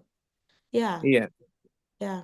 I don't Wow. know what happened. All we thought You don't have, This and you don't share those things anyway. You don't share those internal things about the colleagues. Don't share those. yes, Yeah, no. yeah. Just like as principals, we had the confidentiality thing. So you have to be confidential, especially on Zoom that I'm recording it, putting on YouTube. Oh, sorry. Sorry, Doc. Yeah, you don't ever mention your school or anything like that or negative things because that's gonna be recorded. So, Yes, but Doc. anyhow, but if there's anything at all that you want me to help you with, just email me or text me, Yes, and I'll Doc. be, my information, my phone information, my cell phone is on the bottom of my emails. So yeah, Yes. just text me. Mm-hmm. Yeah. All right. Well, And good Doc, luck and thanks again for sharing mhm. so And much I'm sorry out of you again, Doc. guys. So I just want Yeah. also to share this. Sir Jeremy, can you give it to Sir Jefferson? Where is Sir So, Jefferson? Yeah, yeah, yeah. sis- He's also yes, leaving, I Yes, think. yes, Sir Jefferson. They're so, leaving toward Where to go is to the where is he cemetery, now? Mike. So we can't we yeah. can Mm-hmm. they might be able to use their phone. I don't know. But Mhm, mhm. Yes po. And then, yes, Doc, good thing that Sir Jema shared it to us, Exactly. his experiences. And also, I just want to inform everyone here, maybe because some of the teachers are asking, can the principal or the school head can apply in the USA? Yes, that's yeah, possible. you And can. also, we would like to congratulate Sir Jefferson Sibilia for passing the principal examination in the Yay, Philippines. good job. Yeah, I'm proud of you. Mm. That is not easy. So yeah, Yes, you Doc. did well. How Actually, many hours did it take you to do a test here in America for the principal test is 6 hours. Superintendent is only 3 hours. Hours is 6 hours, all Oh, essays. yes, ma'am. How long is yours? In the Philippines, I think we have two mock tests and yeah. No, doc. It's actually multiple choice test questions, Oh, but wow. Okay. the problem with the test questions is that they are all correct. So if, for example, you selected letter A, you'll get 5 points for it if it's the best answer. For letter B, Whoa. you'll get 3 points if it's not that best answer. So um, it actually varies on your judgment. So I But do you really have to cannot do a say reason though? Do you have a short response saying why you chose it? Do you have to justify your answer? no, doc. You're just going to choose the letter. Yeah. Well, that's easy then, because in ours here in America, I took it. They call them SLLA, school leadership, test. And so before I became principal, so I had a 6 hour test. It's pretty much all day. And then the superintendent is only 3 hours. But in ours, there are so many like vignettes, some situation, and how would you handle it as a principal? And so you have to put, what you do and why, and what stakeholders are going to be included, and you have to think about all the stakeholders, the community, the parents, the students, all that. So the essays were really long. I mean, like those blue book thing that's really long. I mean, of course, back then in 1990s, we had to handwrite things. And now it's, of course, it's all digital. So Yes. it's a lot of thinking, and you really had to know your stuff, because the questions came from some of your classes, like we have to take classes and in financial, part of, how to handle the budgets or whatever. And then some of them are school law questions, and some of the, the courses that you took, home and school relation class.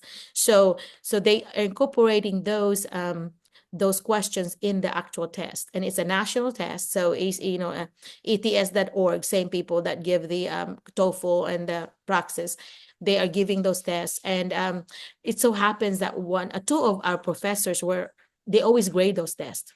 And then it's so funny because they cannot grade Arkansas, because they go to New Jersey, where the office is of the ATS, and then they grade another state. But one of my really favorite, person there, she's my mentor. She said, Merlina, I happened to see on the table of Arkansas table, I happened to see your book on top. So I looked over it. My gosh, you wrote a lot. Yeah, I wrote a book. So anyway, but I have to brag. It's like 200 out of 200 questions, I had like 192 or something. So I only like missed like 8 points. And so I'm like, oh, I really wrote a lot. So, but that's good because it really makes you think. So if you ever decide to take a test here, that's why I'm sharing this, because it's really different. The Oh, way yeah. that it's set up is so different. But it's common sense to me. It's common sense. And especially that you've taken, classes and so on. So it's common sense. But good job for you that you've passed that. because that's not something that's just freely given. It's something that you work hard for. So congratulations. Are you planning to become as a principal? It actually depends, Doc, because I have an auntie in New Zealand, and she's telling me that you shouldn't go back to the Philippines. If you want, you may consider working here in New Zealand. But what I'm thinking right now, Doc, is just my mother is just she's alone now in the Philippines because my sister also went to Qatar, so Ah, she's not with anyone right now. So I'm thinking that maybe it's God's plan that after the contract I should go back to the Philippines and be with my mom because she's living alone in Cavite. And yeah. no one's going to take good care of her. She doesn't know how to drive. She can't bring herself to the hospital during her checkup. So I'm also considering that one. But right now, Doc, I am processing the visa of my wife and my daughter Okay. because we are targeting that they will arrive here in the US before the winter, before the Christmas break. Oh, So we are nice. looking forward Okay. to that. And Yeah. as well as I'm still talking to Sir Mike because I said I would like to see you personally. So we are Yes. planning to be there on the Thanksgiving break. Yeah. You'll have So Mike, I you'll think have it's to come a trip. Mike, you'll have to have a trip to Salem if they come, okay? I would be so disappointed if they come and I don't get to meet. So, but yes, Doc. yeah, if you cannot drive here, I could drive there depending if I have company or not. I know all our kids are coming home for Thanksgiving, all of them. So I except Stephanie who's in Hawaii, but all the grandkids will be here. So it will be hard for me to leave. But then if I have somebody that would come to visit for the day, that's no problem at all. You can meet them. But that the And thing accommodation is my yes, guest Doc. house will be loaded. So yeah, but that's the only thing. But yeah, I would love to meet you, and your family. And very, very, very nice of you to think of your mother, because you cannot find another mother. And for you to Yes. think about taking care of her, that's really good.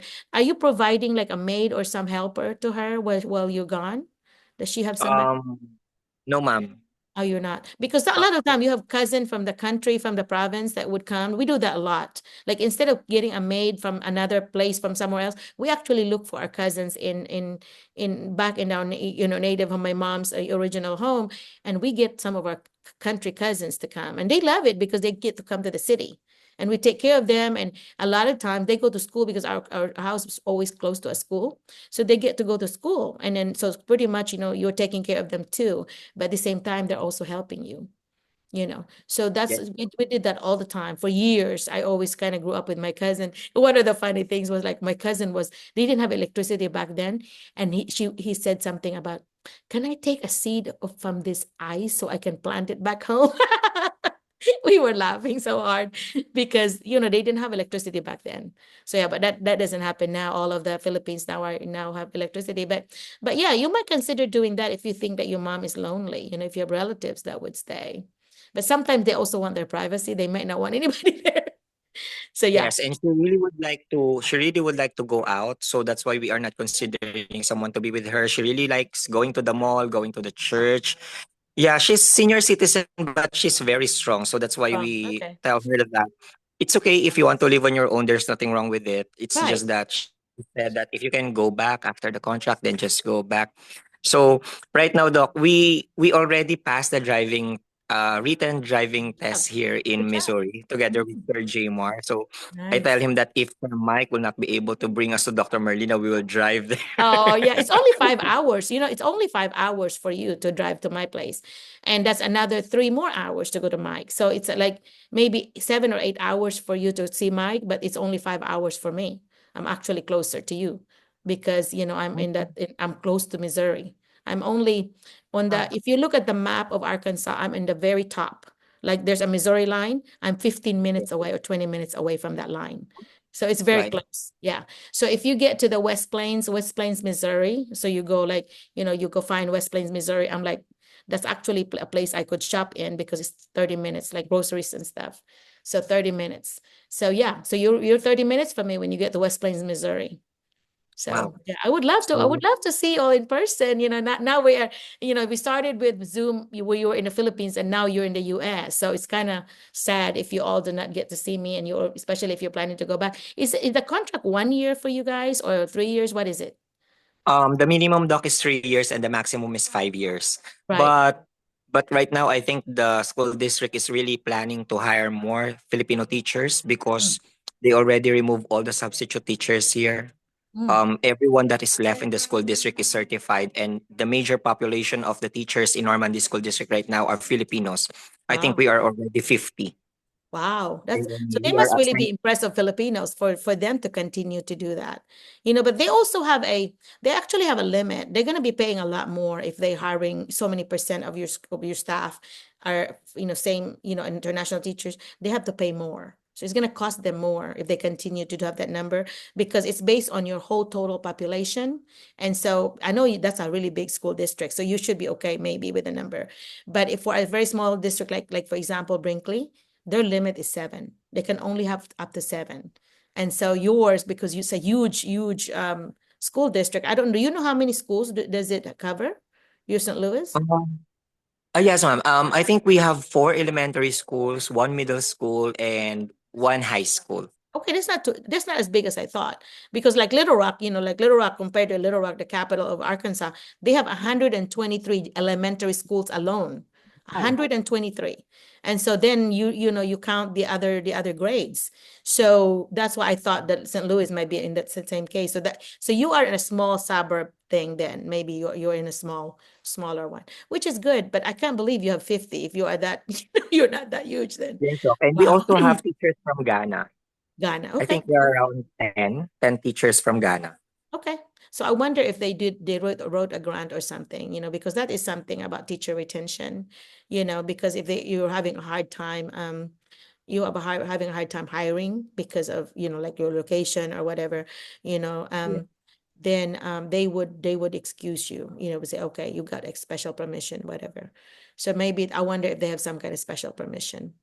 But Yes, anyhow, that's why, Doc, we are advising the Filipino teachers who are currently actually joining the international training, your Facebook. This is really a very good help for Mhm. us because you're going to have an idea of what the American students how they behave, how you're going to communicate with them. It's very effective for me to have the one-on-one talk with the student. I do not shout at them. Never. And I get to experience that they are appreciating it a lot that you show up every day.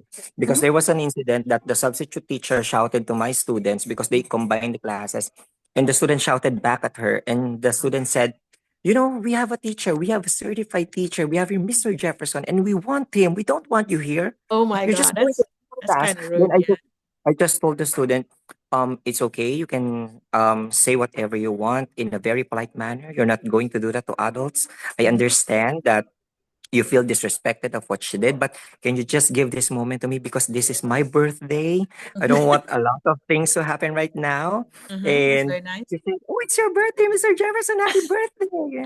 Then after that, Doc, she behaved well. So she said that it's just that I don't want anyone shouting at me in front Yeah. of a lot of students. And I said, yes, I know. That's why I'm not doing it to you. Yeah. So it's a very important that if you know a lot of classroom management strategies, that's very fine, but do not insist it everything to the students. You That's have right. to Don't be make pushy. it slowly but surely. Yeah. Yes. So Yeah. I started with building relationships with them.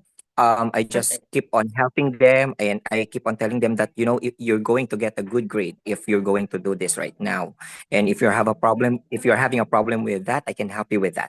Mhm. So that's a very important. You have to build a relationship with the Mhm. student. Yep. You have to take note that you are a teacher, but being a teacher should understand the student's emotion first for Yep. them to get ready so that you can give them the content. And what's happened to my class. So that's very effective. And I really learned that from you, Dr. Merlina. So Oh, thank thank you you. very much. Oh, Until thank now, you. I'm still learning. Oh, There's a thank you. lot of things to learn. I'm still adjusting with the weather, with the tornado warning here in Yeah. Missouri. Oh, that's scary, isn't it? Yeah. Well, Yes. yeah, you were right on that they don't care to learn until they learn that you care. They Yes. learn that you care, so they care to learn from you. And a warning to everyone that do not ever, just like a tiger, you don't put them in a corner. Like that teacher was screaming and all that and embarrassing the child. Any child would like try to fight back like a tiger. You're being attacked and being put in a corner. Of course, you're going to try to prove yourself. You don't ever put yourself in a situation where you're going to be wrestling with a pig in the mud.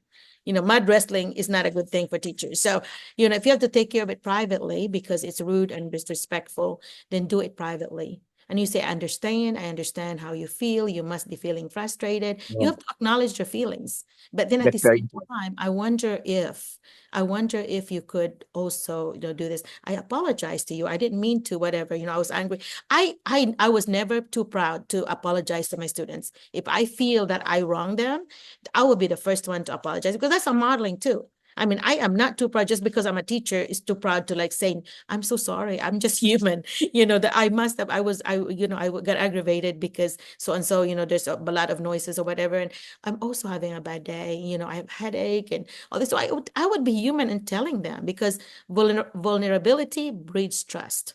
So if you're vulnerable to them, they're gonna breed trust. They're gonna trust you because they're like, oh, I'm sorry. They would actually empathize, because I did not know you have a headache. I didn't know that. But of course, that doesn't excuse my, I should not have shouted at you.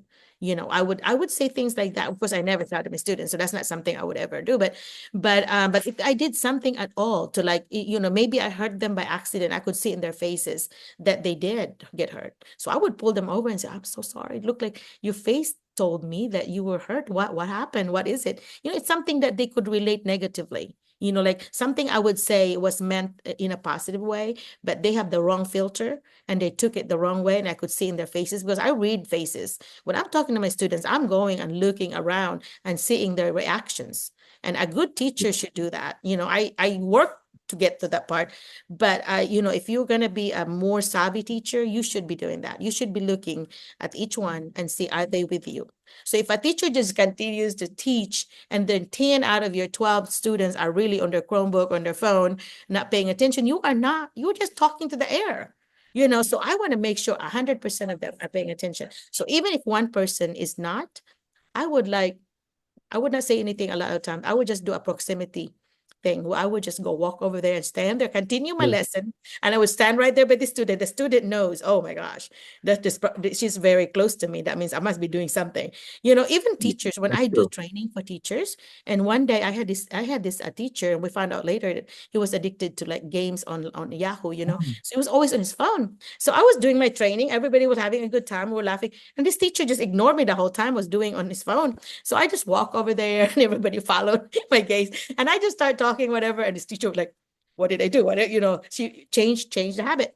But that works. Proximity works. But you have learned, Yeah. you have taught me a lot too, by the way. You too, I know you learned from me, but I've learned a lot from you.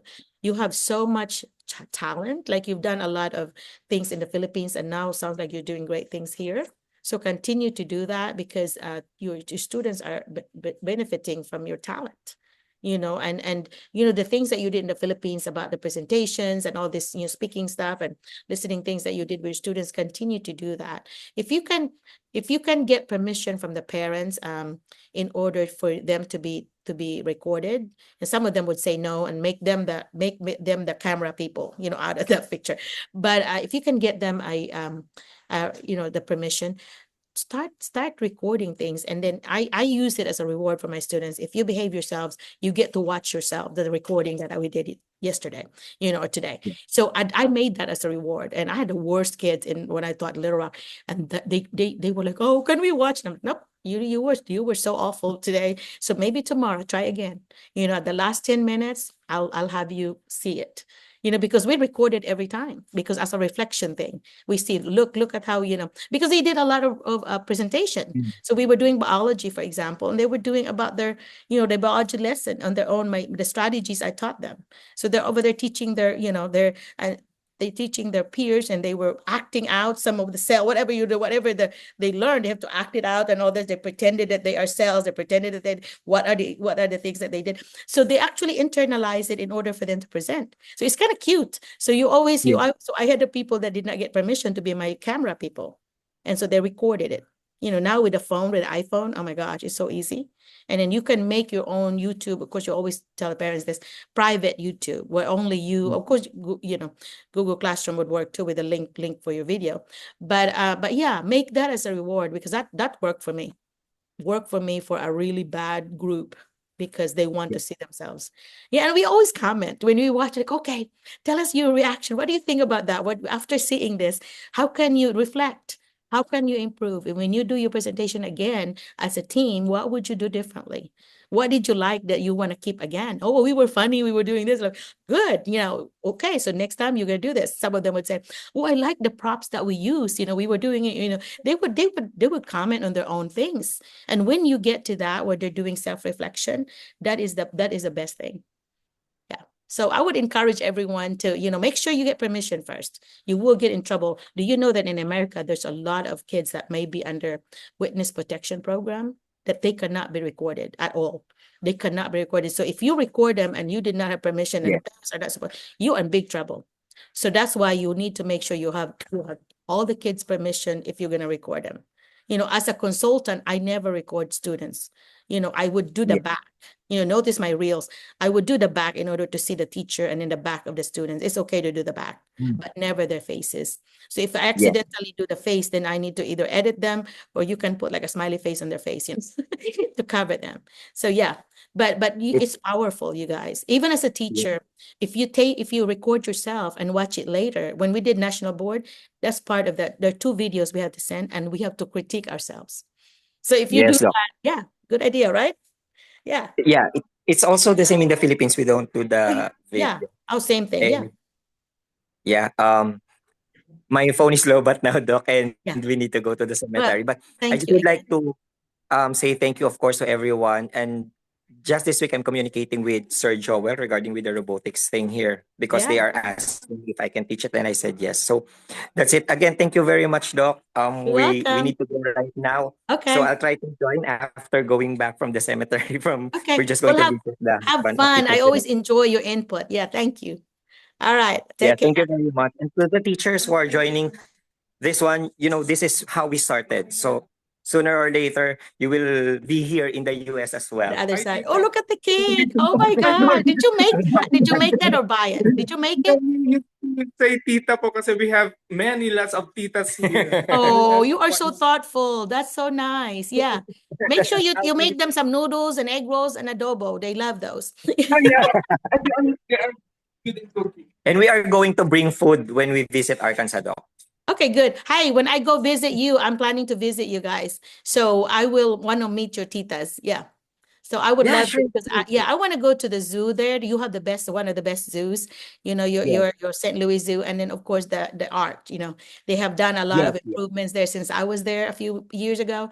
So I told my husband, I said, I'm gonna have to make a trip to St. Louis. So maybe Mike, we can coordinate something and go there. Well, Yes po, yes possibly po. in the I think spring. they're planning there. I don't know if they mentioned it a while ago that they were Yeah. planning to come here this Thanksgiving week. It'll be nice, but maybe in the spring, you all have a break and we could, since I'm retired, I have a very flexible Yes. schedule because I schedule my visits. So if we plan ahead and have like people that are interested to go, we could do like a St. Louis zoo trip. We can on the arch, so we do a tourist thing, but then it's a learning thing, especially for those teachers that have kids. That's 2 of the best attractions you could ever show them. Yeah. So And yeah, everything is right? free, Doc, Yeah. including the Science Centrum. It's actually the best. So if you Yeah. get a chance to visit St. Louis, Missouri, just inform us and Mhm. we'll give you a tour with this. Yeah, that's awesome. And also, when you come, you need to make sure you visit the Memphis Zoo. The Memphis Zoo is one also, just like St. Louis, very good zoo. So yeah, so you need to make sure, and you go to Elvis, Mike. Make sure you take them to Elvis's home. Yeah, there's Elvis's home there in Memphis, and it's gonna be very close to where Mike buys his, Asian groceries. So, yeah. All right. Well, thanks again so much. Always fun to visit. Bye. And Take care. I sent you also yeah. a message po, permission to leave, sir, po, Doc. We're going to Walmart to have the change oil po ng car. Oh, you are okay. Let's make. Can you make Giselle as the co-host if she doesn't mind? Yes po, Giselle? I'll Yeah. But anyhow, but anyway, Mike, thank you so much for starting that conversation with him. I always enjoy, seeing the teachers here. Did you watch for my cousin, Dr. Laronilia, see if he's coming on? Giselle, if you do that, I invited him to come and talk to us because I'm very grateful and thankful for him because he's the one that really helped start me with this path of helping teachers because he works for DepEd. He's one of the supervisors. And so he was the one that recommended Maria to me. And Maria was my very first teacher that I brought here. And so I always tell him that I owe you so much, for helping me get on the path of, giving me some teachers' names to start with. Before anybody knew my name, I had to start somewhere, and he started with me by helping me like that, because I said to him, I want you to recommend me some teachers that you know are good teachers, because I had to start with really good teachers, because that's the first impression of the administrators that I'm recommending them to. I don't want them to be disappointed of my recommendation. So if I recommend you, that means I must really think you're strong, and that is what it means.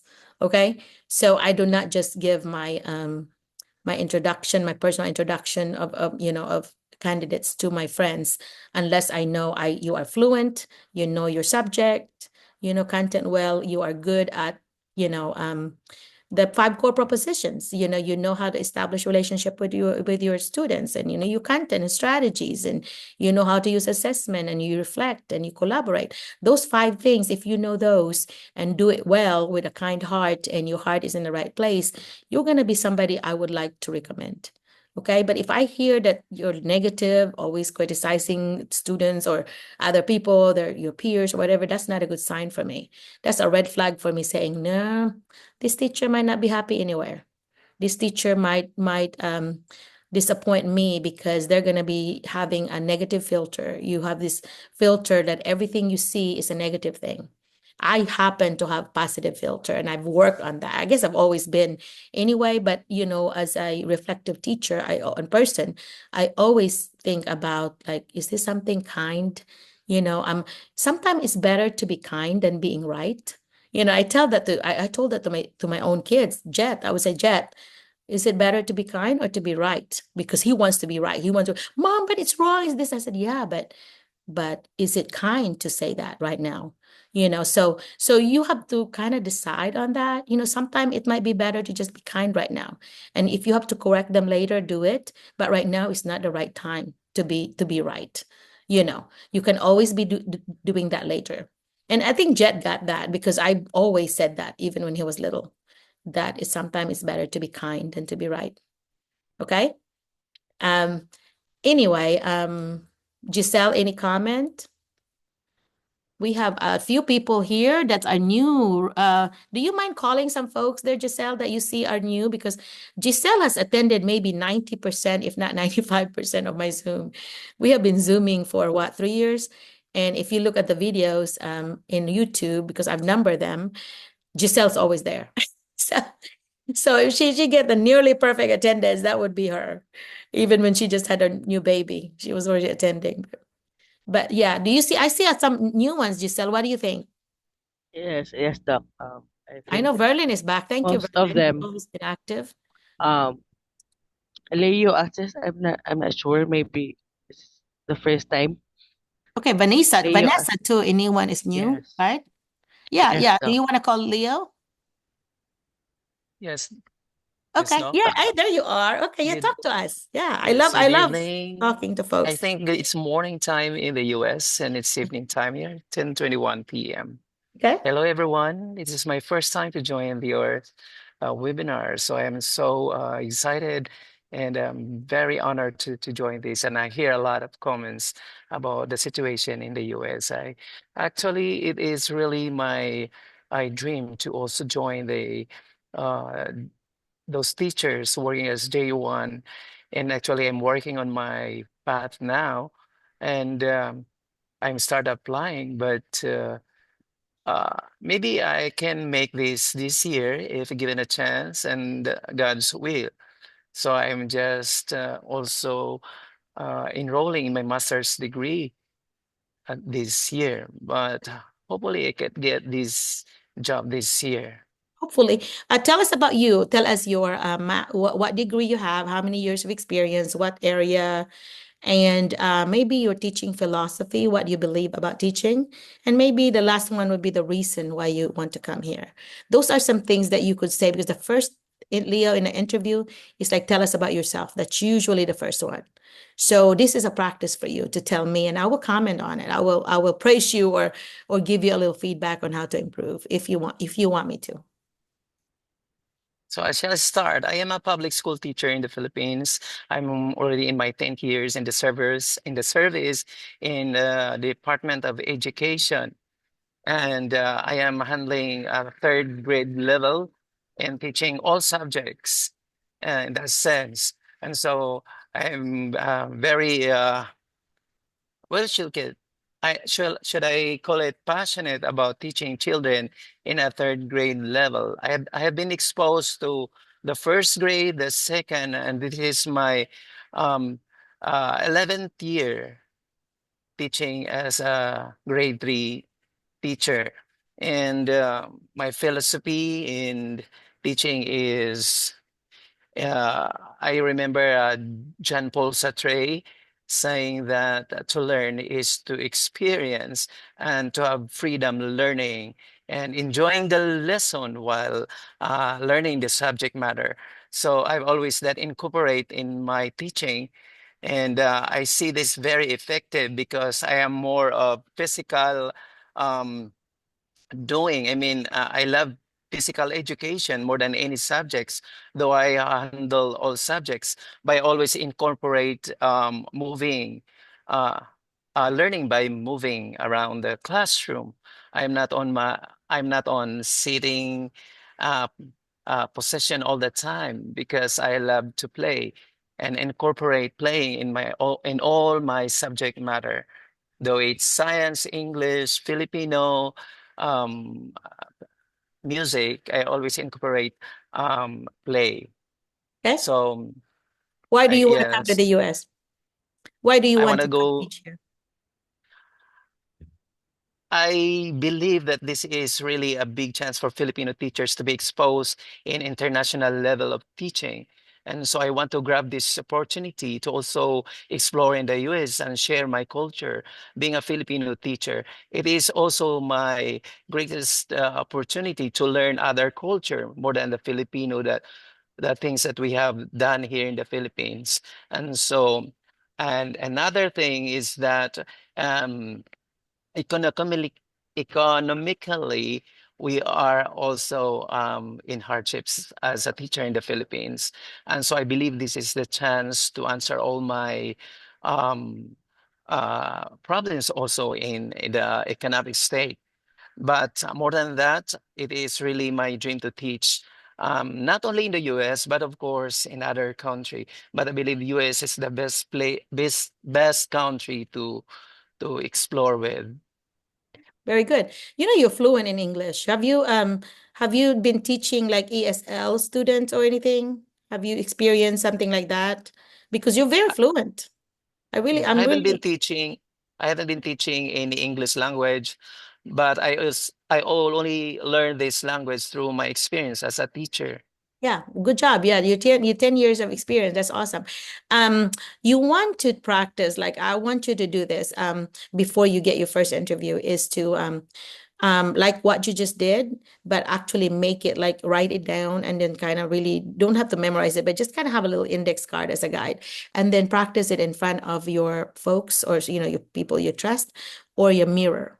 And I want you to see because you very positive, thing that you're doing. But if you practice, it's going to be much smoother for you too.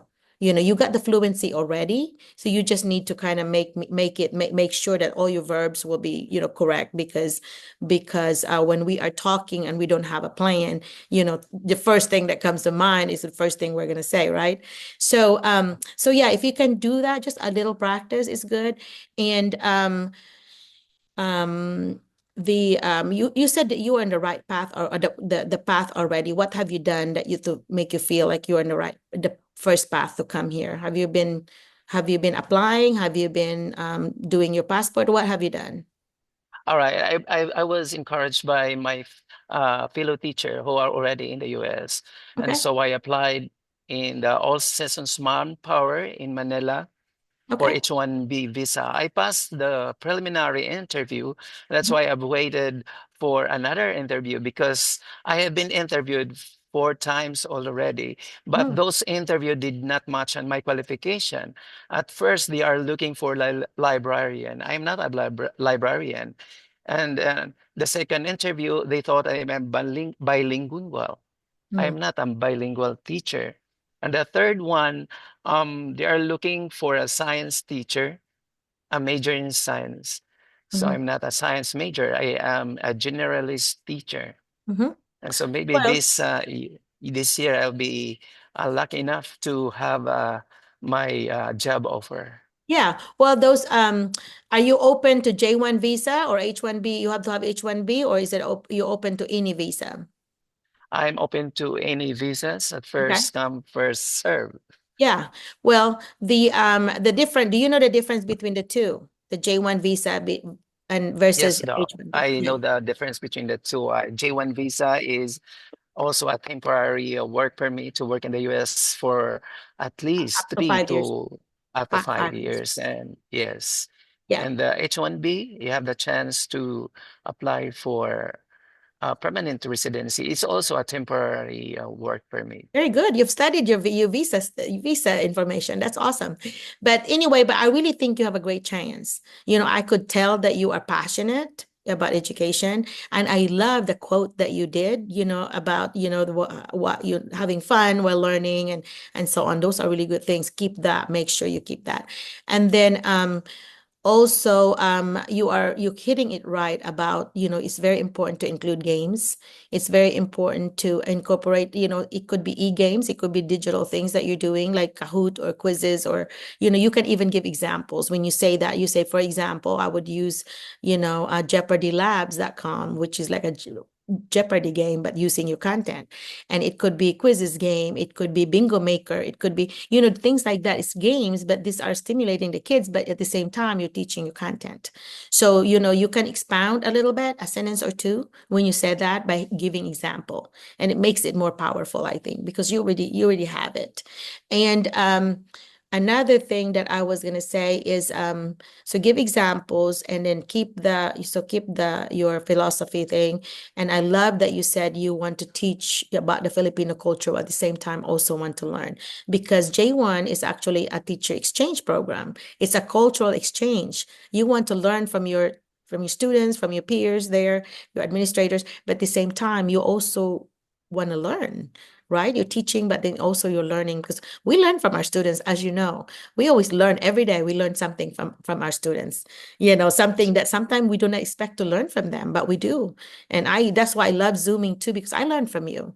I learned so much from the teachers who are here, because I've only, I came to I finished my education here in the US, so my bachelor, master's, specialist, and doctorate, but I never taught in the Philippines. I've taught only in the US. So I'm very curious about how you teach in the Philippines, because I was there as a student.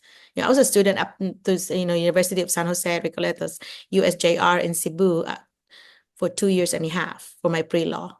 And then I switched to teaching here. So I'm very curious about how the things work in the Philippines on the teacher's perspective. So I'm learning a lot from you guys. So that's cool. And but you also addressed when you said about, like physical education thing about bodily, you can use the word bodily kinesthetic. So your bodily kinesthetic learners, your VK learners, your visual kinesthetic, that's 70% of our students are usually visual kinesthetic. So your VK learners. And so only about 30% are auditory, that they learn from hearing you or hearing themselves. So that's why those kids in your classroom that would get in trouble from talking, they're your auditory learners. Sometimes they don't look at you, but they're just doodling, but they're really listening. And those are kids that have to talk and process that information you just said with someone, because in order for them to retain the information, they have to hear themselves talk. And see, for a long time, I did not know that. And so I thought that those students have to look at me when I'm, no, because sometimes they don't have to look at you, because they're using their sense of hearing. So be aware of that, of course, and common sense. But the students already too. But anyway, so yeah, you are definitely in the right path. Have you processed your passport already? Have you already processed your passport? Yes, everything is ready. All my documents are ready. Okay, I'm FCE just too. waiting. Yeah. Okay. Well, have you tried directly applying to www.schoolspring.com? If you do that, I then it's I there. There's an never know that. opening. I just hear right now. Yeah, School I just hear Spring, from but you. no S, just School Spring, one word, schoolspring.com, and then apply there. You can filter it by state. You can make sure you filter it to go teacher, and you filter it that it's full time. And then first you have to register, and it's free. But anyway, so you do that, and you can apply directly. And this teacher, I mean, this HR or the administrators would actually make an appointment with you to like Zoom, to have a Zoom interview with you. And if you want me to, you can email me and say McCullough Merlina at Gmail. Look at the spelling under my name. McCullough Merlina at Gmail, and you can ask me for some information about teacher interview. I have so many that I could share with you. In fact, if you email me something about like your resume and cover letter, a lot of times I would comment on it. I would say, hey, your resume needs this, this, and this, or it's too long. You are putting all this information that are personal. You should only include professional. Though not, we don't want to know your spouse's name, your age, your marital status, or any other things that's not educational related. Don't put it there. That just give them bias against you. So just give your, like what I said to you about the professional experiences and information. That's all you should put in your resume. But you may want to add like extracurricular things. For example, if you had coached volleyball or had played volleyball and you're willing to be a coach, those are things extra that the schools would actually be attracted to, because they're looking for someone that could assist, be an assistant first and then later on maybe be the coach, because they also pay you extra for that. But it gets you attracted to them. I mean, they get attracted because they said, oh, now we have this other needs met. We actually will be able to find somebody to coach, sometime robotics, whatever it is that you're interested in. Chess, I was a chess coach for years, and I've always loved chess growing up. And so I became a chess coach, K-12. So I taught even kindergarten. And then I had the parents help me. That way I could handle like 70 plus kids, in the cafeteria after school. But anyway, so things like that, you give some little extra about you. And in your cover letter, make sure your cover letter is not too long. But if you use chatgpt.com, you get your cover letter that you have, your application letter. You can even ask ChatGPT, create a cover letter, and then put yourself with this name and all this information you want. You might want to say, using 3 adjectives about myself, organized, passionate, all that. And you just give them the details that you want in the cover letter, and then it will write it for you just like that in a few seconds. So, and of course you have to read it again, see if you agree with what it said, and you may have to edit some things, but a lot of times, 95% of the time, it's going to be what you want there. And if you wanted to edit, you say revise, doing this, remove this part and add this part, whatever. I do that all the time, all day long. I would always, now I don't hardly send anything, especially in professional settings, that I do not ask ChatGPT to revise it for me. So if you're a member of our ITSA Facebook, on YouTube, lately I've posted a few resources like PowerPoint presentations using Canva that I have posted in our website. So every day I would post so many, because I would use the trending educational things that I find, and I would make a presentation on it. And also all my classroom visits, so you'll see all my classroom visits to the Filipino teachers, you'll see them there, because I always take pictures when I come, and then I will make a reel out of it and a post. So you could see, it's like kind of encouraging, like, oh, this is a dream that's actually possible, because you see these teachers, with me and all that, and we're having fun. And I always, visit every class, like this school, like Mike's school, has me weekly, has my contract with me weekly for the rest of the year. And so because my best friend is also a consultant like me, she works with me. So she would go every other and I go every other. So I go there twice a month and she goes twice a month. So I get to see them, which makes me happy to see them. I feel like a proud mama, I've seen I've seen them from when they first applied, and now they're here in America. So yeah. So hopefully, Leo, that you will be, what's your last name? What's your Assis. Okay. Well, I hope that you will be in there. And if you send me your things, another advantage of that is your cover letter and resume. I include you in my list, and this list will be shared with administrators, not just in Arkansas, but the surrounding states. Okay. And also, when you first send me something, I send you like a paperwork document with all the links links to the, the Zoom, link to all the materials I want to share with you.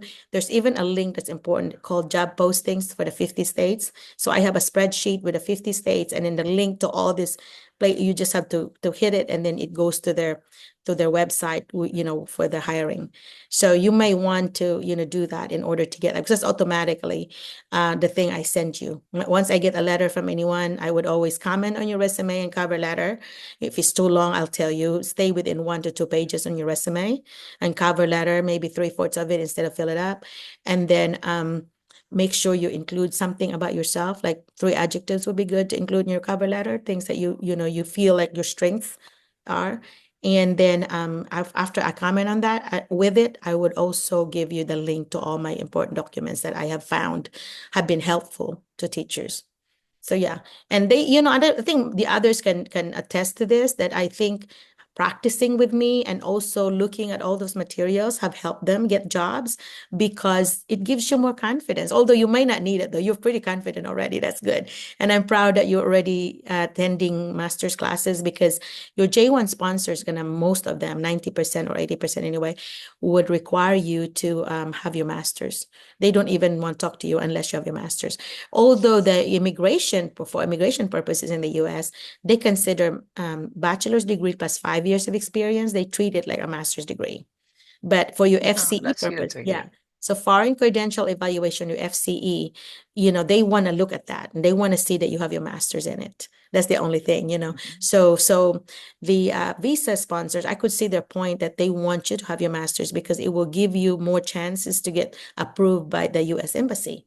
Because why hire you when there's so many teachers, and here you are with your bachelor's degree, and the others are with master's and doctorate? Why hire you?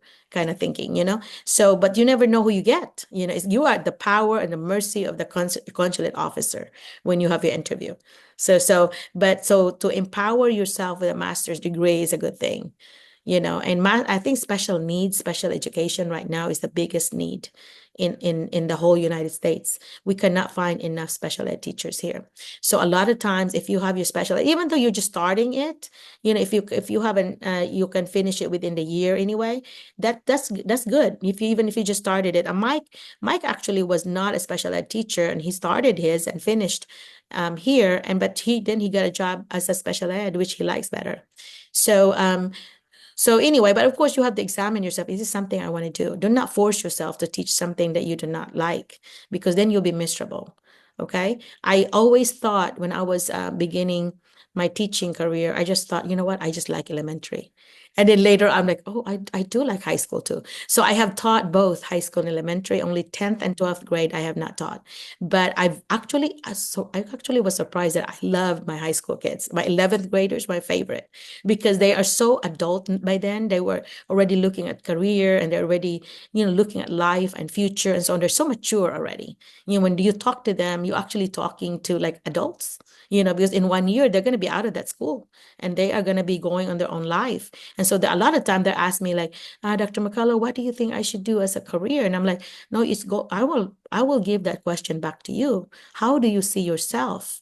In the future, do you see yourself in a courtroom, in a classroom, in where do you set, where's your vision at? Where do you see? Oh, well, I've always thought about this. And I'm like, well, so if you think that and that's what you want to do, let's go backwards and say what degree will take you there, what training will take you there. So because nobody should be able to tell you you have to do this, it's just you, including my own kids, my 2 biological kids. I have 34-year-old and 25-year-old now. So they ask me, Mom, what should I, they know that I don't want to be a teacher like Mom. I don't want to be an engineer like Dad, but I want to be my own thing, and so my daughter is now a psychologist, but working with kids, and my son is a jet computer science, and he works with computers, because those are the things that they were interested in. So anyway, so yeah, like that. If you just show in your resume, on your cover letter, something about you, it shows your passion through your cover letter. And then when you talk to them, do it like you're talking with me now. Don't be looking like afraid. You're like, we're just visiting with each other. We're just relaxing. And, and when you have that kind of interview, you have a successful interview, because you're not scared. You're like just having a talk and smile like you're doing. And then, you want to thank them. So thank you so much for your time. I know you're busy as administrators. So I want to thank you for for the opportunity to talk to you and to this Zoom interview. And at the very end, they ask you, so you have a question for us? Always have a question for them. Don't ever say no. Say, what kind of PD or professional development do you have for international teachers? Or, so I am interested in this. What kind of PDs will be available in your school? Things like that. So when you first get your interview, they say, well, I want to interview you at a certain time. The first thing you should do is research that school. Google it, find their website. Every school in America will have a website. Study their things there. There are required, they call them school board policies. That they have some requirements to be posted there. For example, because we are, you said DepEd, Ed, say public school instead of DepEd. Ed. But anyway, so in public schools in America, they are required, because they're getting funding from taxes, they are required to post certain things like salary.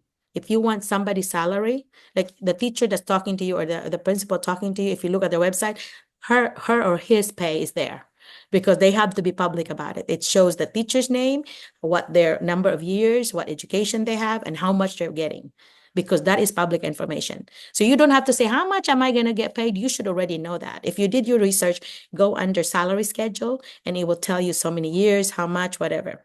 And if you have a master's, then it's so much, they add 3,000, whatever, how many thousand of dollars to add, and then they'll do the columns. Look at that first. So that question should never be, how much am I going to get paid?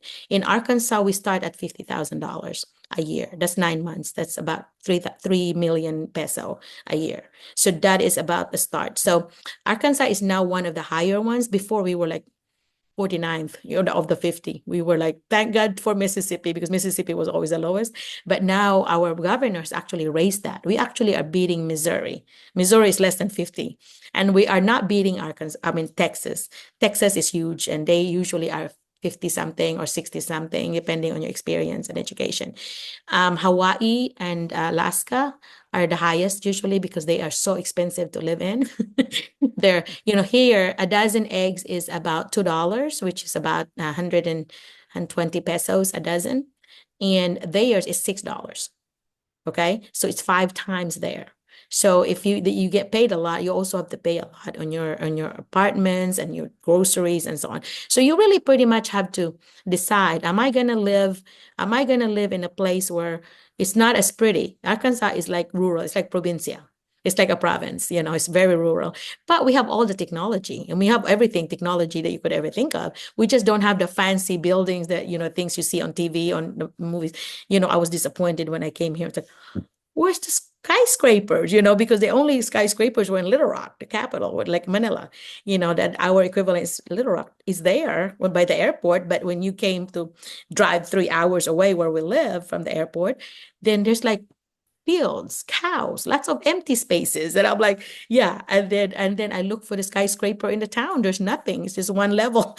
And so don't expect that America is like the ones you see on TV, because they're only showing mostly the city life, but we're living a province life here, rural area, which is really pure and nice, because people are so sweet and kind, and yeah. So there's a lot of advantage to it.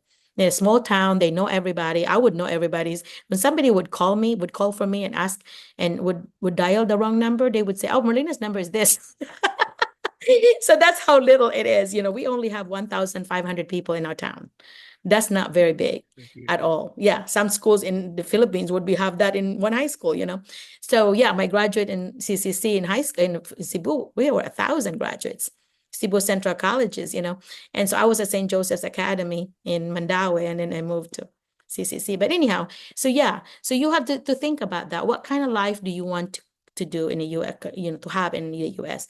Do you want to be living in a like Philippine-like states would be like California? That's like the Philippines, Hawaii, and Florida. Those are the 3.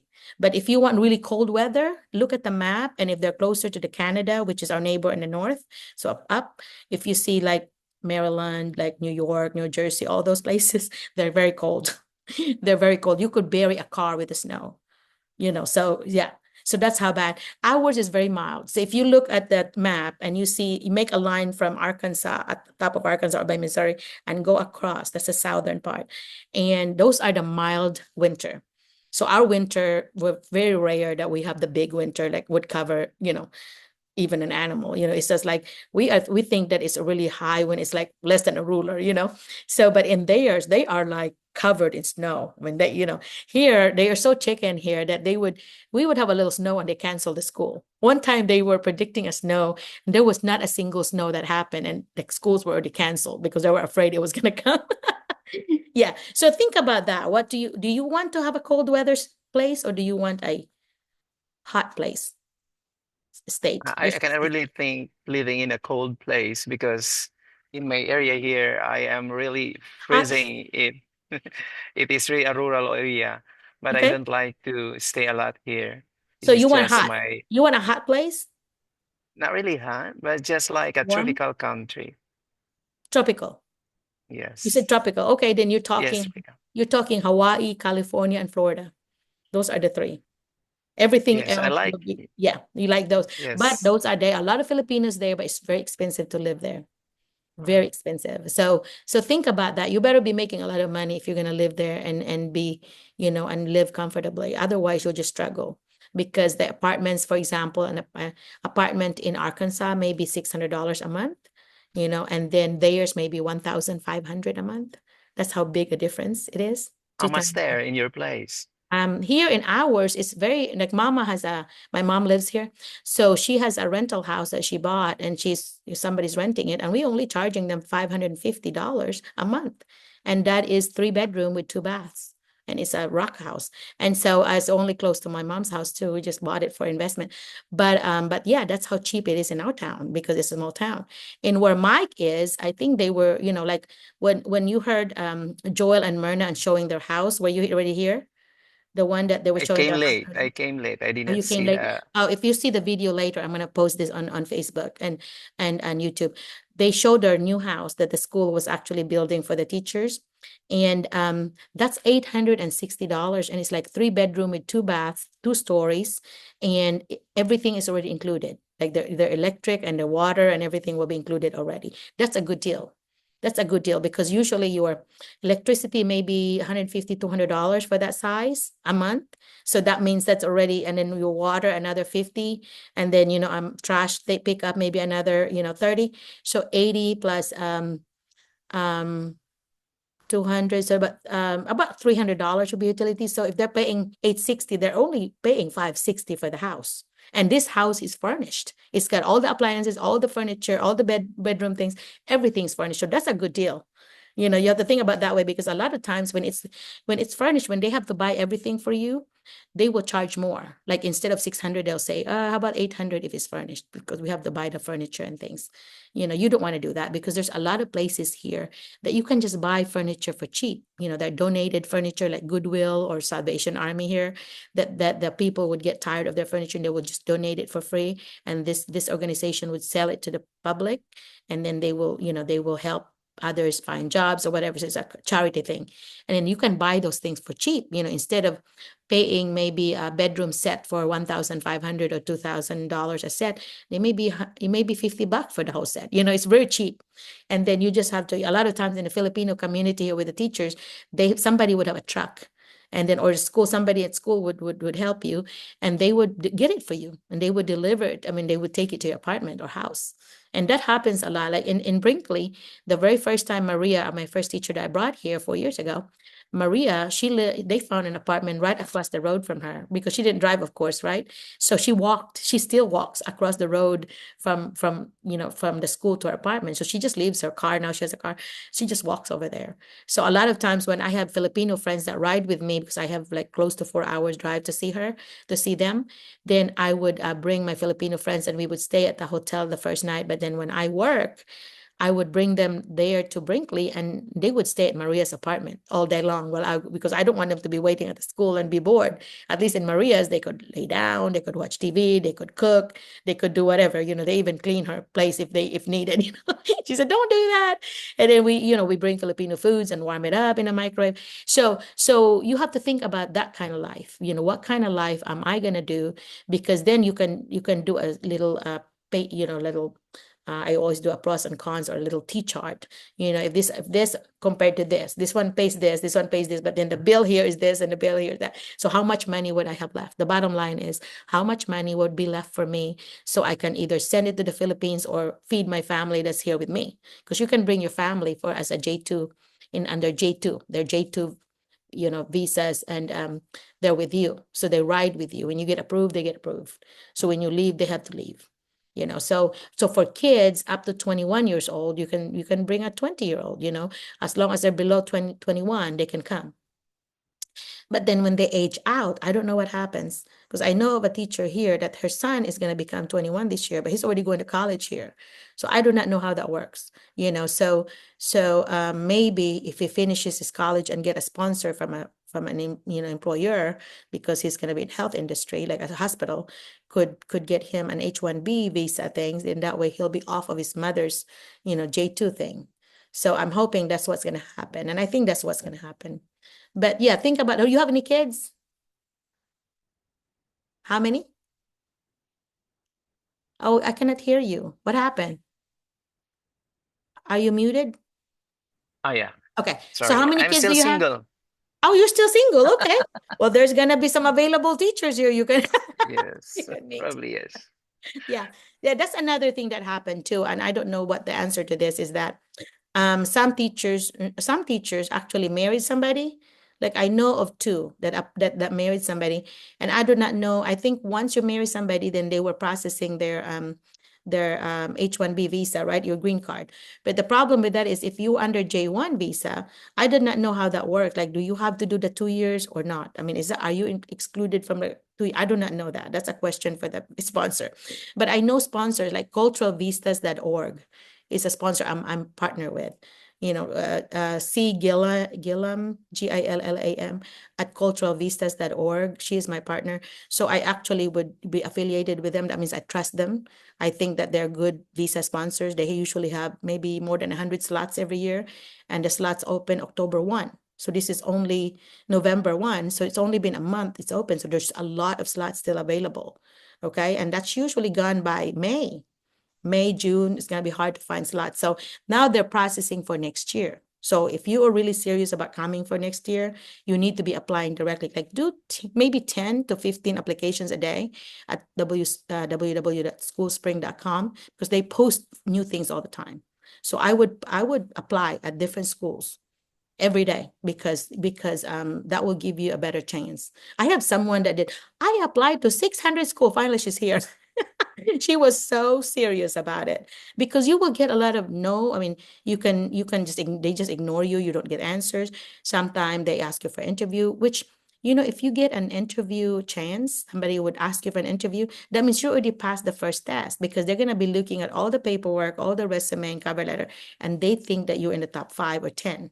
That's why you're getting the interview. So you're halfway there. So all you have to do then on the interview is to sell yourself by how you speak, like you're doing with me, and how you answer things, how passionate you are about education. So when you're getting questions about teaching, make sure you mention students. Make sure you say, okay, my students are learning this, my student. So used to, when I was an administrator, I would actually make a tally mark of how many times the person I'm interviewing say the word students. I would put a tally mark on the piece of paper I'm taking notes on. And sometimes they do not say students at all. So that's a bad red flag for me. I'm like, okay, it's all about you. Teaching is not all about us teachers. Teaching is all about the students. So if your heart is in the right place, it should be about kids, right? It's all about kids. That's why we're willing to do anything as teachers to help our students. We need to communicate with their parents, because they're our partners in educating them. In America, if you watch any of my videos, I always say it's not going to be as easy as the Philippines, because in the Philippines, our children in there, including us that's here now, are very compliant. We are there, the expectation of our culture is that you're going to do well in school. You're going to succeed in school. And these are your parents' expectations, everybody's expectations. So we meet that expectation. So when we go to school, we're just being quiet and listen to the teacher, right? Not here. They're going to talk while you're talking. They're going to be loud. They're going to be speaking to their friends. If you let that happen, because they're going to be testing their boundaries at first. If you're going to let that happen, they're going to continue to do that. But on the first day it happened, the first week should be about or maybe the first 2 or 3 weeks, is about setting rules and routines and procedures. These are the things that I expect. Like respect is the number one for me. I respect you. When you're talking, I will be quiet and will be listening to you. So I expect the same. When I'm talking, then I expect you to be quiet. And so let's practice that. So I would call a student. I would say, okay, I want you to do an example. And so they would say, you be the teacher, you be the student. And then I would do, okay, another set of students, do a non-example. Show us what it should not look like. And then they would act it out, whatever. See, what do you think? Which one is the example you like? The first one or the second one? Of course, they're going to pick the first one, right? I said, that's exactly how I want you to act, is the number one, the example, not the non-example. Okay. And so then I would set it up. This is how I want you to line up. When you're lining up, your mouth is zipped. You're not going to be talking the whole time, and we cannot hear each other when I'm giving you final directions.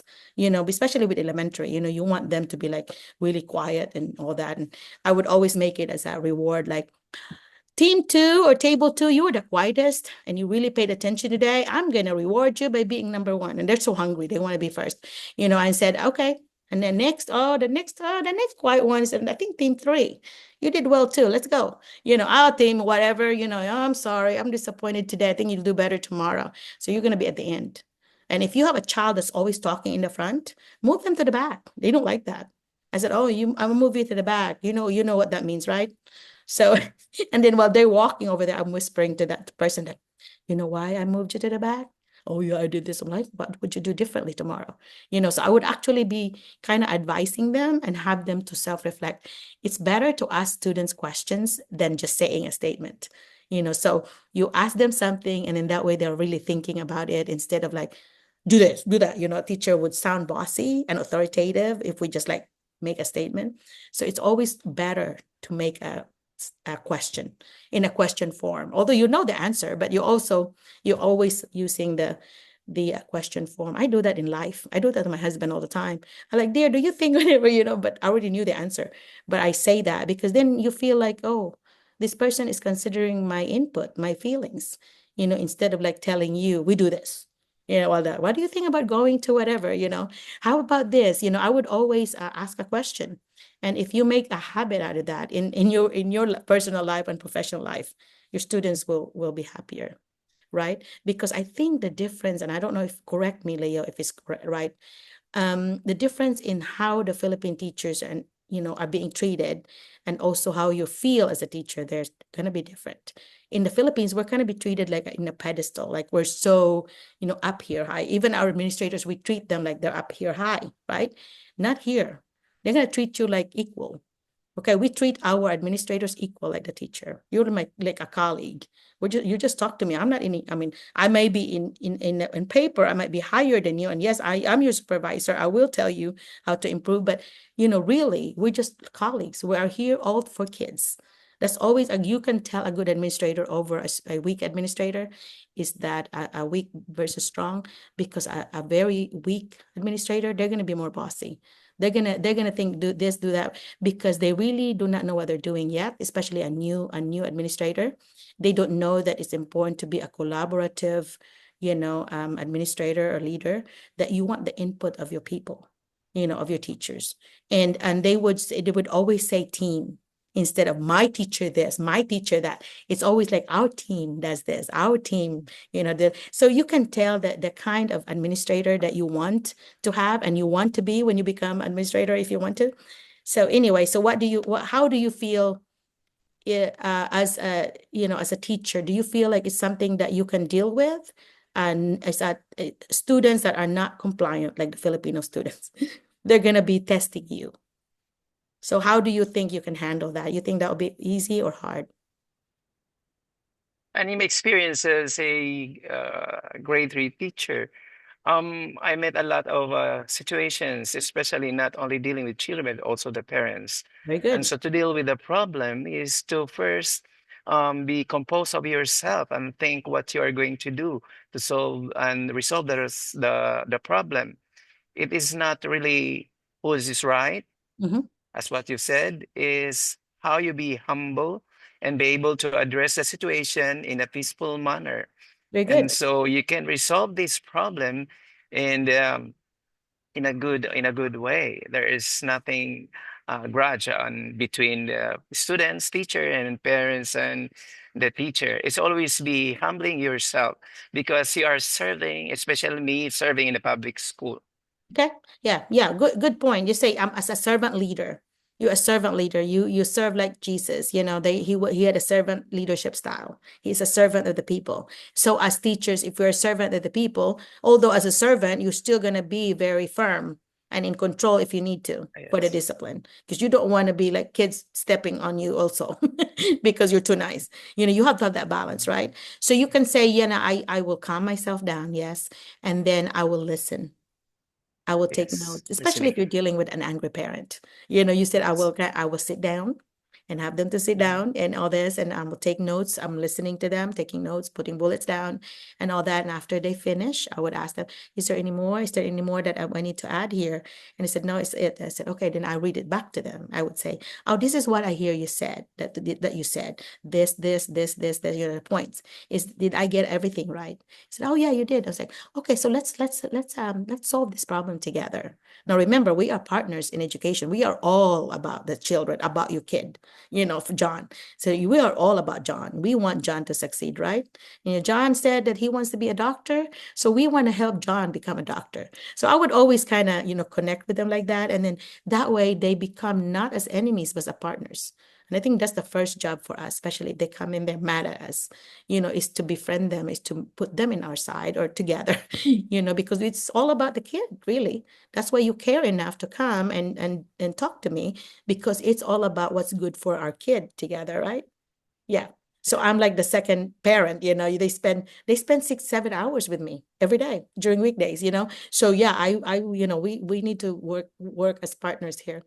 And a lot of time you can resolve that, and they will be so if they see that you really care, that this teacher really cares about my kid, they're gonna be trusting you, and they're gonna say, you know what, if a child will make up stories about you, you know what, I met so and so. I don't think the teacher would do that, because some kids are so ornery, they're just kind of naughty, and they would just say bad things about the teacher just because, especially in certain age, it's not cool to like school, it's not cool to like teachers. There's some middle age and high school part there that they think it's not cool to like school. They might like school, but they have to say it that they don't like school, because their peers might think it's not cool to like school. So they want to be, there's a, like, let's go with the flow kind of type thing, and camaraderie thing, that they want to be part of the group. But at the same time, if you talk to them in person, one-on-one, they really act like they like you. But they won't say that verbally. Elementary, they do. That's why I like elementary. And you're third grade, that's perfect. Excuse me.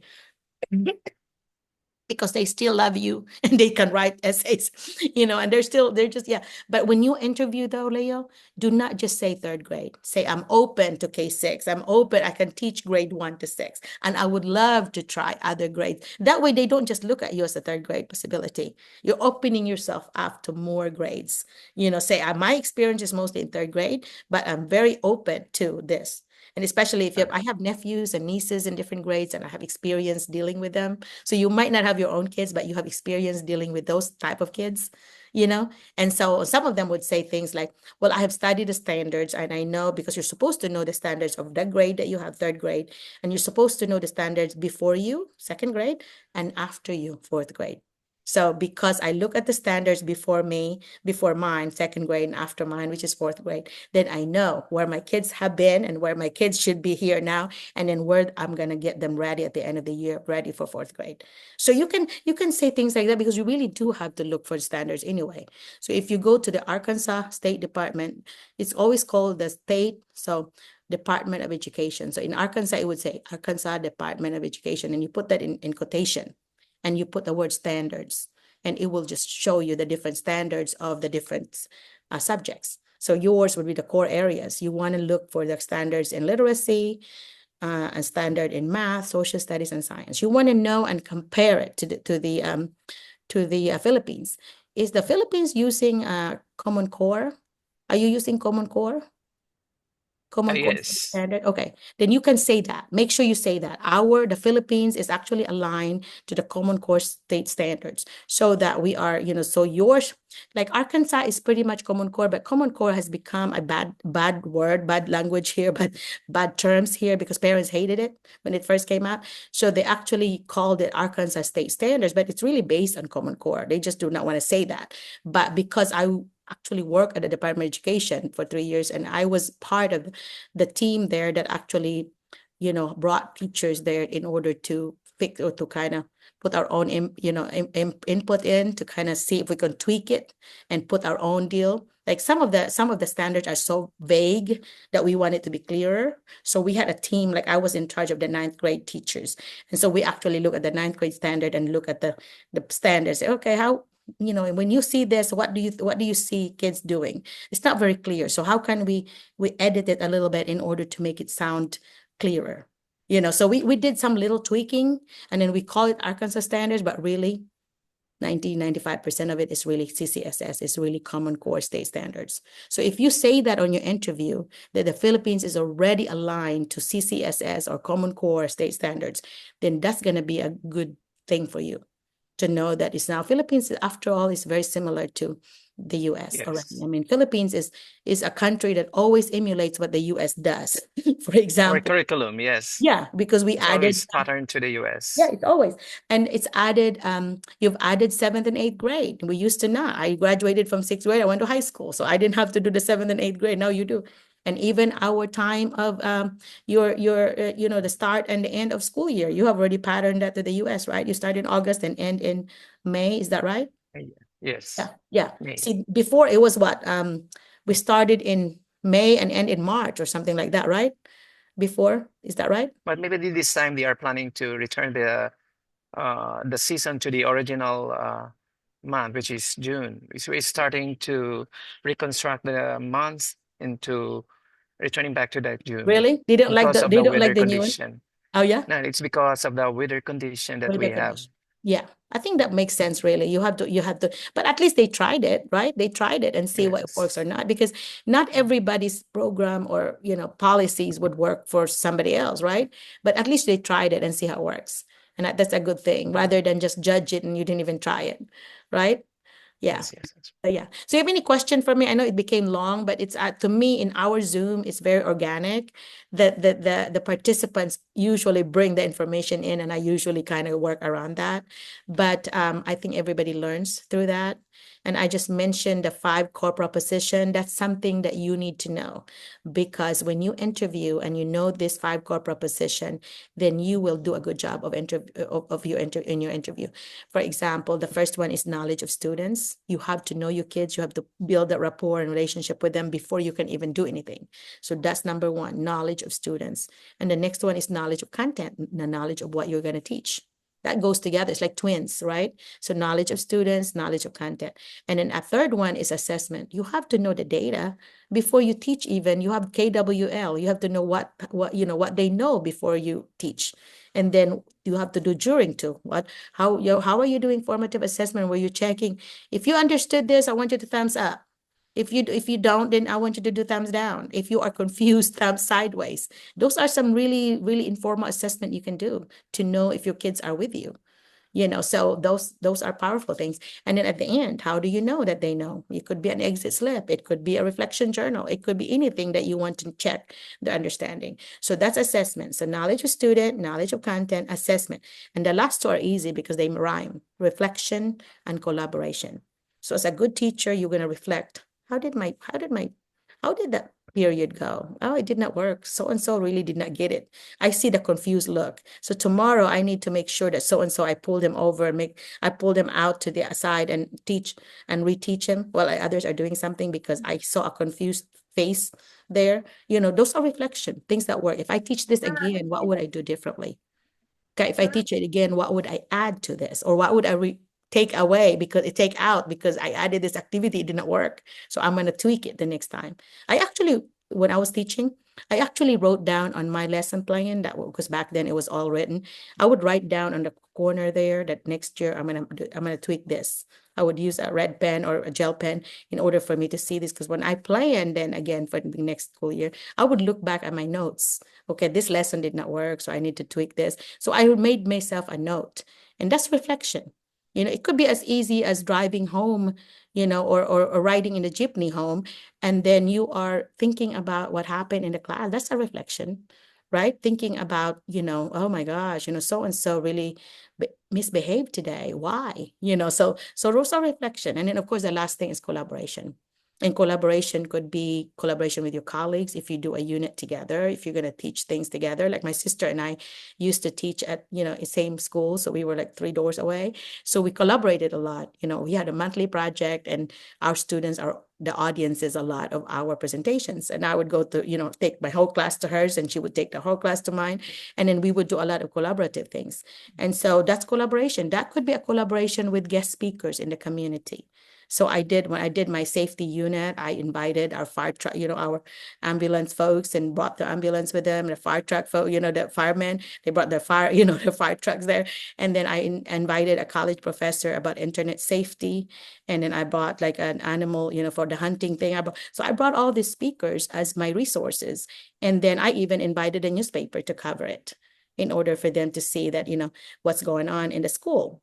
And but those are collaboration that you do. It could be as simple as collaborating with your special ed teacher, in order to plan for the IEP or whatever this child, but you need to make sure you address their needs. Or the ESL teacher. Here we have ESL teachers, we have counselors. So you could collaborate with them. Sometimes it could be like outside, like psychologists, things that, the kids have behavioral issues and they're seeing a psychologist weekly or monthly. You could communicate with them. They're not going to tell you some confidential things, but you can kind of, ask them questions that could relate to teaching. How could I better address the needs of so-and-so? They could give you some advice like that. A powerful thing that you could do in high school is to collaborate with your coaches. A bunch of your students that, I found that some of my students that were behaving in my class were like the sports people. They're so popular. So they think it goes in their head and they think they're going to just not behave because they're so cool. They're like, everybody likes me. So those are the ones that I really talk to the coach. I said, hey, so-and-so coach, so-and-so is really not behaving today. They did this. Okay, thank you for telling me, Merlina. I'm going to take care of that. So they would have an extra run, an extra thing, punishment in there for not behaving in class. So they know, oh my gosh, I don't know. I better behave in Dr. McCullough's class because she's going to be talking with my coach, So I always tell the teachers when I was administrator, talk to the coach, have court partner with the coach, because these students are really big on sports and they want to please their coach. They don't want to be punished either. So so their weakness, football players, they need to behave themselves. And so I actually had coaches observe them in the classroom. I said, I want you to, if you don't mind, to walk in at a certain time, walk in. I want you to see how so-and-so behaves, and so they have caught them in the act. So those are collaboration. So let me review: knowledge of students, knowledge of content. And then in the middle is assessment, and then reflection and collaboration. So when you're being asked a question, tie it to those. Tie it to like a little checklist for you. So yeah. So once you do that, then your answer is very rich, because you're actually saying situations that you remember. You're actually using examples of students that you remember. Just don't say, if you say name, do first name only, no last name. Or you can do initial. I would say I had a student IN, and this student did this. Or I have a student named John. A long time John is the most common thing anyway. And John did this. Of course, that's not the real name. But if you do that, then it's personalizing your answer. That means not anybody could just say that answer. It's really from you.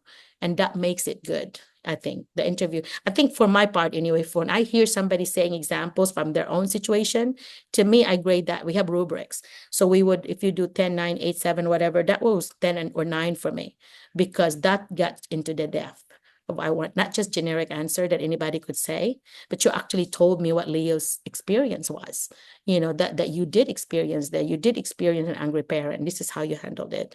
You did experience a child that did not want to work and how you got him to work. So always do like, this is what happened. This is what I did. That way it shows your problem and your solution. Because as an administrator, I would say, I want this teacher to work for me. This is a problem solver teacher. I want that kind of teacher. But at the same time, you have to have that good balance. You cannot be a pushover. You cannot have, because that's the number one, by the way, the number one problems that our international teachers are experiencing is on classroom management.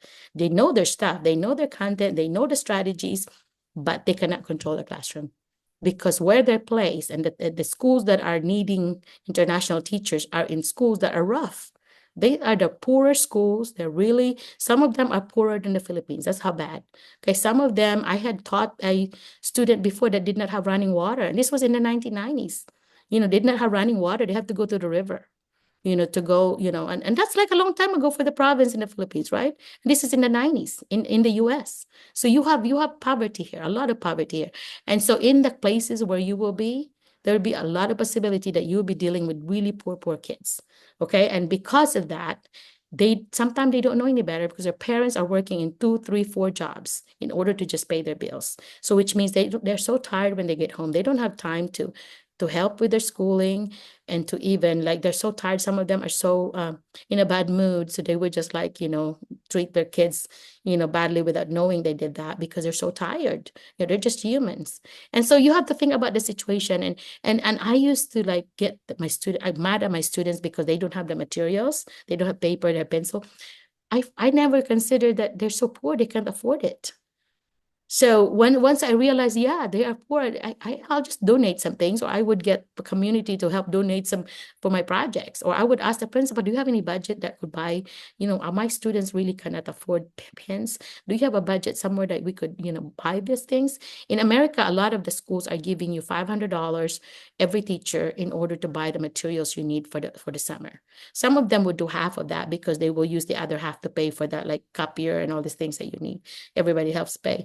But some of them would just say like, this is a gift card or whatever from like Gaisano, thing. And this is where, of course, the receipt, it will say itemized thing. You have to share the receipt with them in order to show that what you're buying is actually school stuff. You don't want to shop in the mall with it, So anyway, so you do that. And then that's so different people are doing it differently and however it works for them. Sometimes they would say things like, okay, make your list and then give it to the secretary and the secretary would process it and it will get delivered to you. So either way, but a lot of time it's easier to just give them a gift card thing, or an invoice thing. I mean, an order form slip thing that you can fill it out and then they will get it sent.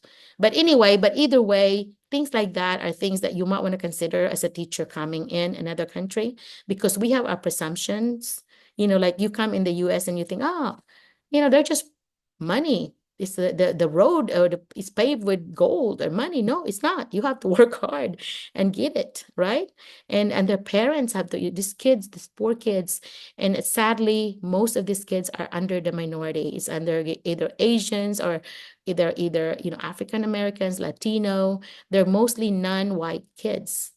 So our teachers are working in non-white kids, and it's not because of the color. It's not because they're black, they're brown. It's not because of the color. It's because of their situation, because of poverty. So we always need to think that way. It's not because they're this color, because we are this color.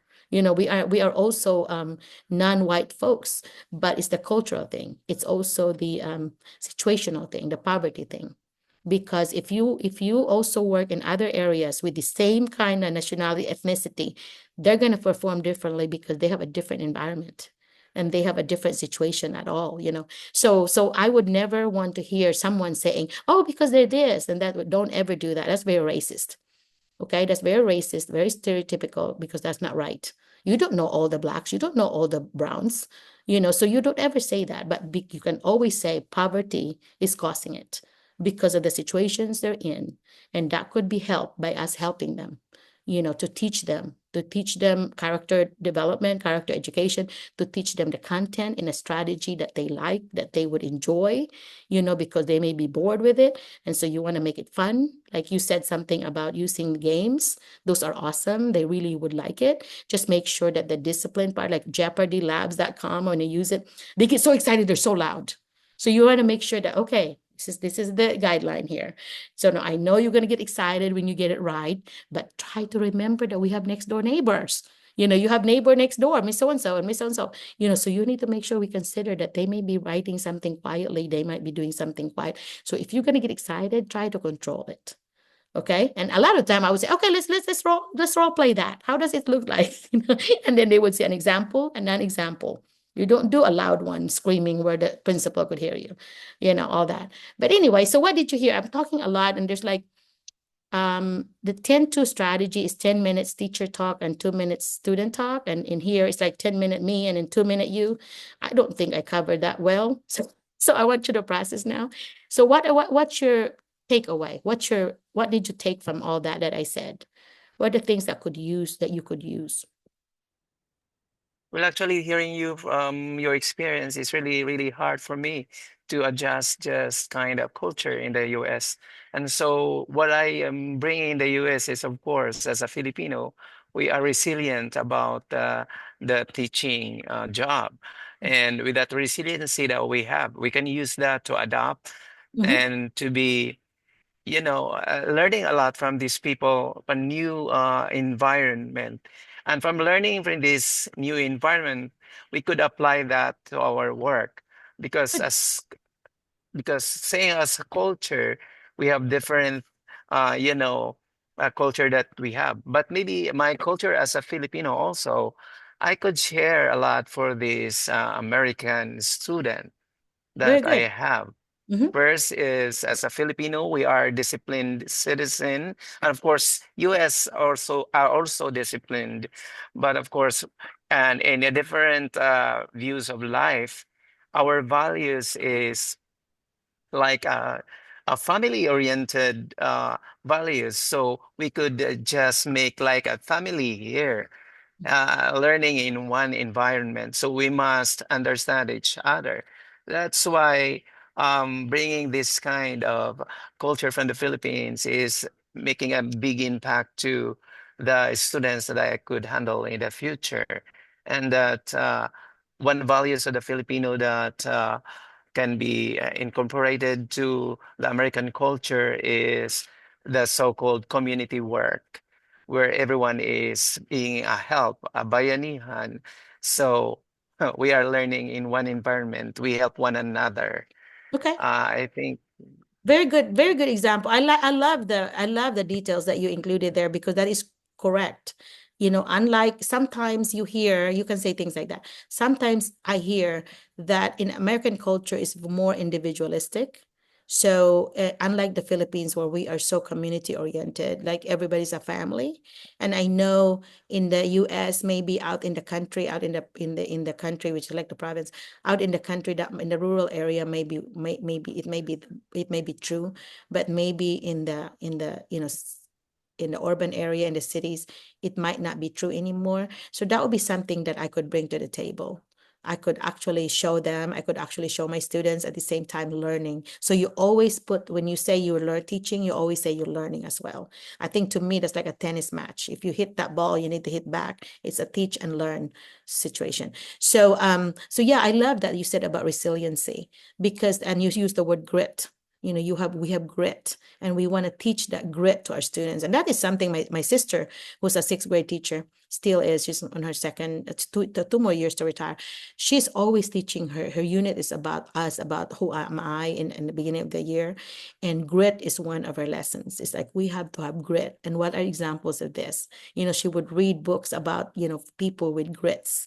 And any time that she would write, because she's an English teacher, so she would, in a character, how would you describe this character showing grit? Where in the story did this person show grit? And then any of that are character education, but that is something she talks all year long about grit. So when you talk about resiliency, you can use the word grit, and I think that would be impressive to your person interviewing you, your interviewer. One thing that you may want to improve, Leo, and I always do a sandwich method. I've praised you a lot. Now I want something that you can improve. Is you may want to pay attention to your verbs, your agreement between subject and verb, because in the Philippines, a common issue with us is that sometimes we do like, the plural, we say we, and then we do is or whatever, instead of we are, things like that. You may want to pay attention to that. And that is something that you have to work on, because I would work on it in front of the mirror, in front of others, because that is something I experienced. We have problems with that the plural, the agreement, the verb noun agreement, the verb, what's that? Yeah, noun verb agreement. And then we have problems with preposition. The on, the in, the at, the onto, we have problems. I continue to have problems with this after 37 years. My husband would correct me, you mean with, you mean this? And I'm like, yeah, I mean that. But she was so kind and nice about it. He just joked with me because he knows that's a weakness. So we have problems with preposition, those, and then we also have problems with he and the she, because in our culture, we only have a, that person, the he, but we don't have the she a lot. You don't just say bye-bye, whatever, we just say that person, right? So a lot of times I would say a sentence came from my head, but I was the word she on a kid that's male. And everybody laughing, Miss McCullough just called him he, I said, nah, that was a mistake, my bad, but because I have an excuse. English is a second language, ESL. But I also teach my students that, guys, I have a SPY award for those that would pick my mistake, that would see my mistake, but they can also tell it to me in a kind way, respectful way. Miss McCullough, do you mean this? Something like that kind, instead of, oh my God, don't make fun of someone. Because what if you go to my country and I expect you to speak Filipino, and I'll make fun of you? How would you feel? Oh no, I can't do that. And I'm like, there you go. That's exactly what I'm doing here. So if you make fun of me using your language, I'm going to think about how you would be made fun of talking in Filipino. See how you survive with that. So I would have them feel what that feels. So something like that, anyway. So those are little things that little tweaks, which you can do, you can do. But it took me a year and a half to really think in English. And well, it's automatic. And how I knew that is because my husband said, you know what, last night, you were dreaming in English. You were teaching a whole class the whole time in English. You were talking to somebody and it's all in English. You did not speak a word of Filipino. And I'm like, really? And so because then I caught myself thinking, when I first came here in America in 1987, I keep thinking I would listen to him and I would switch it to Filipino. Then after that, I would switch it back to English. I was doing that, not automatic yet, but the automaticity and the fluency happened about a year and a half later, because it was 87 and about middle of 88, I was already thinking that way. And there's no way that I would be processing that, the how fast I speak. It's just going to be automatic because you are now living in this culture where you are speaking the language all the time. Although my mom lived with us for 14 years. So I was still able to speak with her in my language, and I love it. And I always tell my friends, when mom would go with me, back when mama got married in America and after dad died, here in the Philippines. So anyway, so mom, when she was single, she would ride with me to my workshops. And sometimes we would be with 2 or 3 other teachers. And I would always explain to them, guys, please, I don't want to be rude. And know that, our rule is if you have somebody that do not speak that language, that does not speak that language, you need to make sure that you speak in a common language, which is English. But sometimes my mom may not be as fluent, and she may not know all the words, especially on her first year, second year here. So you have to understand that sometimes I may switch to Filipino, but I always try to to translate it to English again so that you will know. We're not talking about you. Some of them are so concerned about, are you talking about me? And I have, when I go get my nails done, most of my Vietnamese friends, and they would be talking in Vietnamese, and I'm like, I'm going to get this Google Translate and see what they're talking about. I didn't, but I thought about it. But because you kind of like conscious about it, like, why are they talking about, So the same thing with us. When you see your other Filipino teachers in the in the same school, and you're going to be wanting to speak in our language, just be aware that there might be some English speakers there that they think you might be talking about them. It's kind of considered rude because they don't understand it. So it's always a good thing to do is to translate it. Oh, my mama just said this is funny because and they would laugh with you, because they didn't get it the first time. And so anyway, but I would always warn them, that is something, we didn't do that because we were being rude to you. We're doing that just because my mom's still struggling with the language, So my mom had only like an elementary education, but she was so smart that she ran a business in the Philippines with her education as low as that. And she it's really impressive. I think she was the strength that all the kids have. There's 6 of us in the family, and all 4 girls are abroad. So 3 in the US and 1 in Australia. So my 2 brothers still there. But yeah, so you will be that when you come to the US, as a teacher here, then you're actually improving the lives of your family, right? Because you're not just going to be impacting your all immediate family. You're going to be helping your relatives there. You still have a mom and dad. You still have a mom and dad with you. Yeah. See you. Yeah. Now I cannot hear you again. But anyway, so yeah. So anyway, so your mom and dad would be impacted. Some of the teachers are sending like $300 a month or $400. So that's 20,000 pesos something every month. I'm like, that's really good. But of course, some of them will be saying like, well, I'm buying a land there, and then so I'm sending $1,000, 50,000, 60,000 pesos a month because they're paying for my land that I'm buying there. Because when they go back, they want to be able to build a house or building a house while they're there. So those are some things that you consider. That's why you were talking about tropical states. Think about how much money in the bottom line that you could buy something when you go back, right? But being single, though, is going to be an advantage for you because you wouldn't have Yes. anybody to like miss, because at first you can't afford to bring the family. They usually need about 3 to 5 to 6 months to save money in order to bring them here because schools are not going to help pay for that family.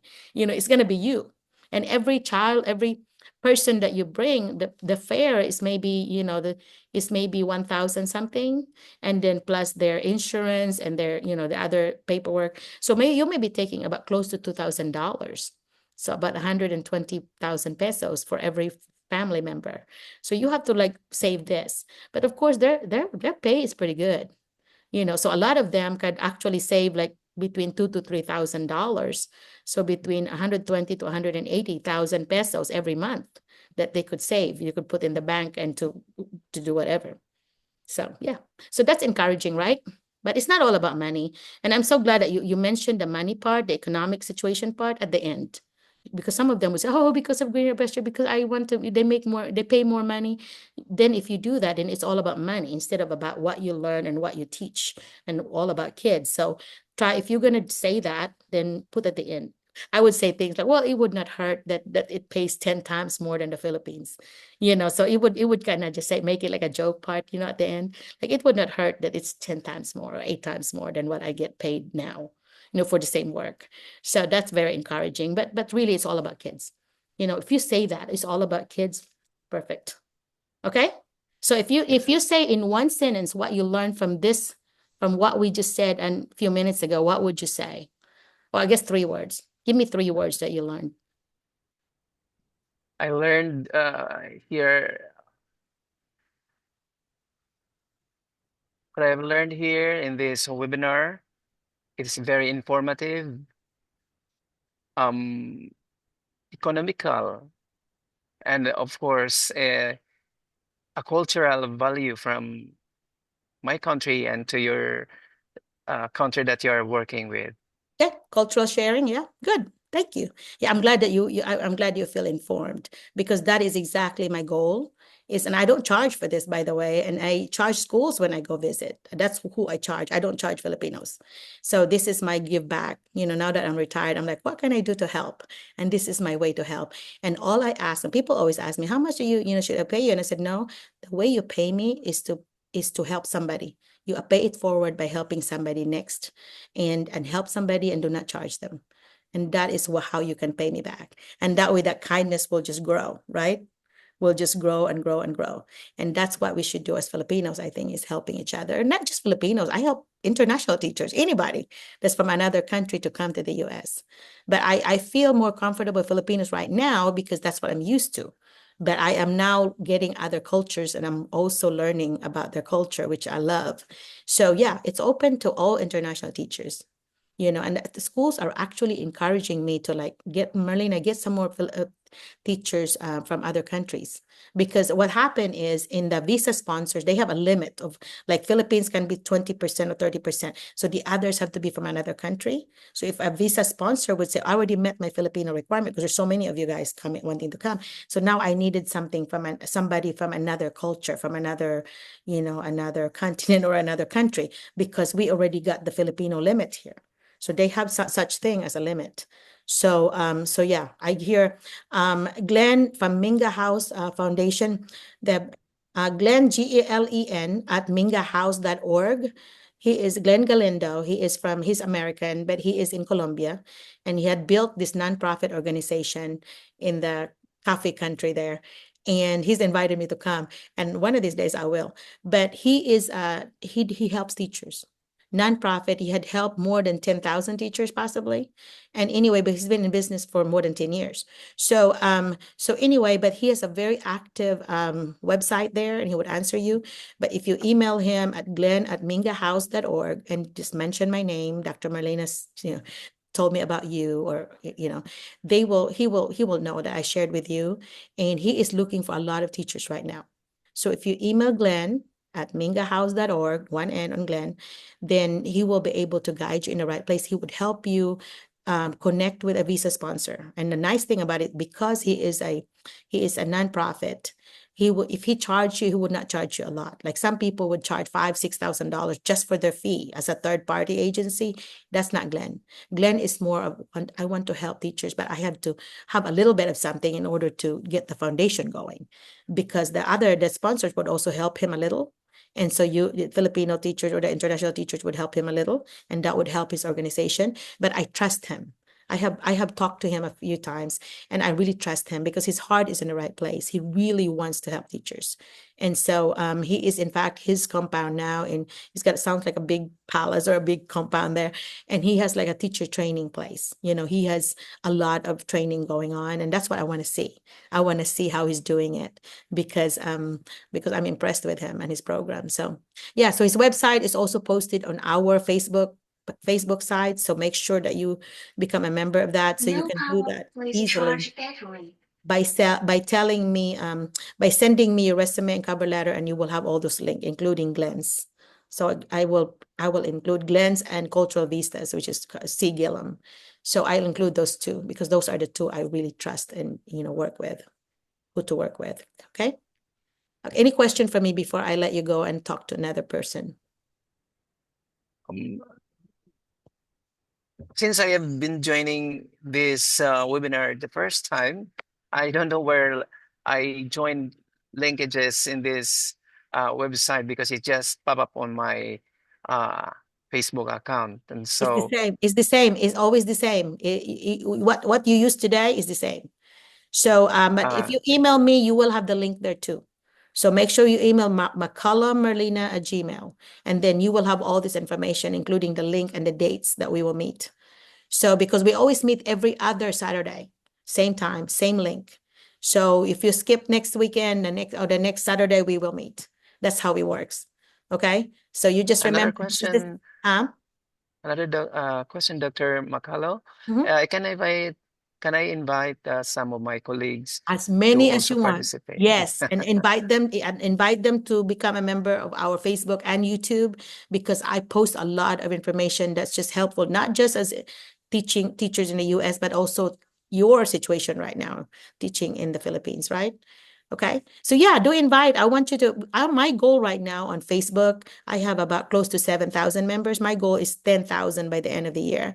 So I would like to have everybody's help to get there. And then on YouTube, I have close to 500, and my goal is 1,000. So I would love to meet those. If some of the 7,000 would actually go to Facebook or to YouTube, I'll reach my 1,000, but they're not. So, but I post the video, the recording of all my Zooms in both places. The YouTube is better because it's actually got playlists in numbers, and you can easily look for those. So you don't have to watch the whole thing, but you can fast forward some things, because there's a lot of strategies I have shared and some answers to interview questions that are there. So it's going to be depending on who comes on and what elaborations we make together. But you have helped me a lot, covering a lot of different things because of your answers. So thank you so much. Okay. So you're going to do well. You're going to do well in interviews. I have actually set up interviews with, some of the schools have never hired Filipino teachers, and they're so afraid, oh, Merlina, can you please be on the interview and be there so that you can help me? And at the same time, I'm helping the teachers, not because I'm telling them the answers, but they're less nervous because I'm there. I thought that, oh my gosh, maybe I'll make them more nervous.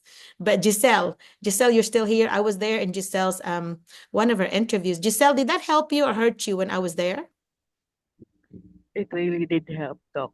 It helped? How did it help? Uh, it took away my nervousness, Doc. Really? Okay, well, that's cool to know. Yeah. I was afraid that it will be that it will be a problem, that like, oh my gosh, I want to help them instead of hurt them. So it did help. Okay. Well, cool. Yes, Doc. Yeah, because Aleo Giselle has one of the best interviews in the world that I've witnessed. She was so passionate about her answer that she was like nearly crying, and the HR person was like, Merlina, I want to hire that person that nearly cried. She's so passionate about kids and about education, and so she really left a very good impression there. And so that's keep that up, Giselle. So have you had interviews lately? Leo, I'm going to say bye to you unless you have a question, and then I'll move on. Okay. All Okay, right. So that's Giselle, okay, yeah. Okay. So thank you again so much. All right. So Giselle, have you had any interviews lately? I know I have filled out Uh, your survey stuff. n- none so far, Doc, Okay. as of the moment, and There was one this week or last week that sent me because you used me as a reference. What school was that? If you tell me, I'll remember. I Was it think Nettleton? I think it's in It was Nettleton, I think. somewhere in Oh, it was Marlin. so yes, I think that's I forget. I think I that's in forgot. But anyway, Missouri. I just did one for Yeah. you and Marlon and my cousin Fran. It's been a few weeks. But I'm proud when I see that, because I always answer it. When I see it, this is a survey that's important, by the way, for everyone else. If you do your resume, make sure you have three different people in your as a references for you. You need to do at least two administrators or at least two supervisors, and then one colleague. And some schools would actually require that, two administrators in there. So some of them don't, but so just be safe and do two administrators and one colleague, and make sure you have their emails and their phone number. Email would be very useful because they will actually send them an email with a link to a survey about you. About 10 questions about you, like what quality of your work, your attendance, your performance, all the things that about you, how you handle parents, how you handle kids, classroom management, all those are questions that they ask people like me, that, like Giselle made me as one of the references. So if I know you enough, and I know you and you know me, you feel free to use my email, my email as your one of your references. Put me on top because they'll know me. So, but anyway, but if you don't know me and I don't know you, don't, because you're wasting your time. I would not know what to say. So you may want to attend more so that I get to know you. I felt like, Leo, I got to know you a lot by your answer today. So continue to come and listen and learn and share. Okay. So Giselle, I know I could really vouch for her, that she could, I'm very confident that she could always use me as a reference, and she'll do well with that. So Thank you so much, yeah, Doc. thank you so much. Oh, That's Nick, can you really call another person who wants to talk? Because I think I talked too much already. We need to see if somebody could share more things. um Verlin, thank you again for being so active in Facebook. And I don't know if you're on YouTube yet, but I know I saw your name a lot on Facebook. I do see those names. I see those that would comment or would like. I see those, every one of you guys, because I check mine very many times a day, and I notice the names. So do that. Be active, okay? That would help me know you too, what you like. So yeah, Verlin, if you're not on YouTube, find me on YouTube, okay? Merlina McCullough and Itsa. I will show up. And I have more than 500 videos there, so there's quite a bit. But I have a lot of AI stuff. I love AI, so I'm doing a lot of AI things. Some of the things that my daughter was like, Mom, you might not want to do too much of that because your credibility, whatever. I don't think she likes AI that much yet. But anyway, I said, no, Stephanie, I look at it as like I'm learning AI, and so I'm using it, and I'm showing the teachers how to enhance their learning through AI. Like you can use the Gamma app, you can use the Chat GPT you can use some of those apps to do your lesson and to make your instruction much more interesting and much more engaging to the students. So that's what I feel like I'm modeling the AI to you guys. But it's not, sometimes if a person does not like AI yet, they want to discourage you from using it too. And they don't want you to post a lot of that. I think I may have lost some supporters because they don't like AI, and I'm sorry about that, but I just believe that AI helps. You have some people there, just like anything else, that they would use it for bad. But as teachers, we can use AI for good by using it to enhance our curriculum and to enhance our planning and instructional planning and all that.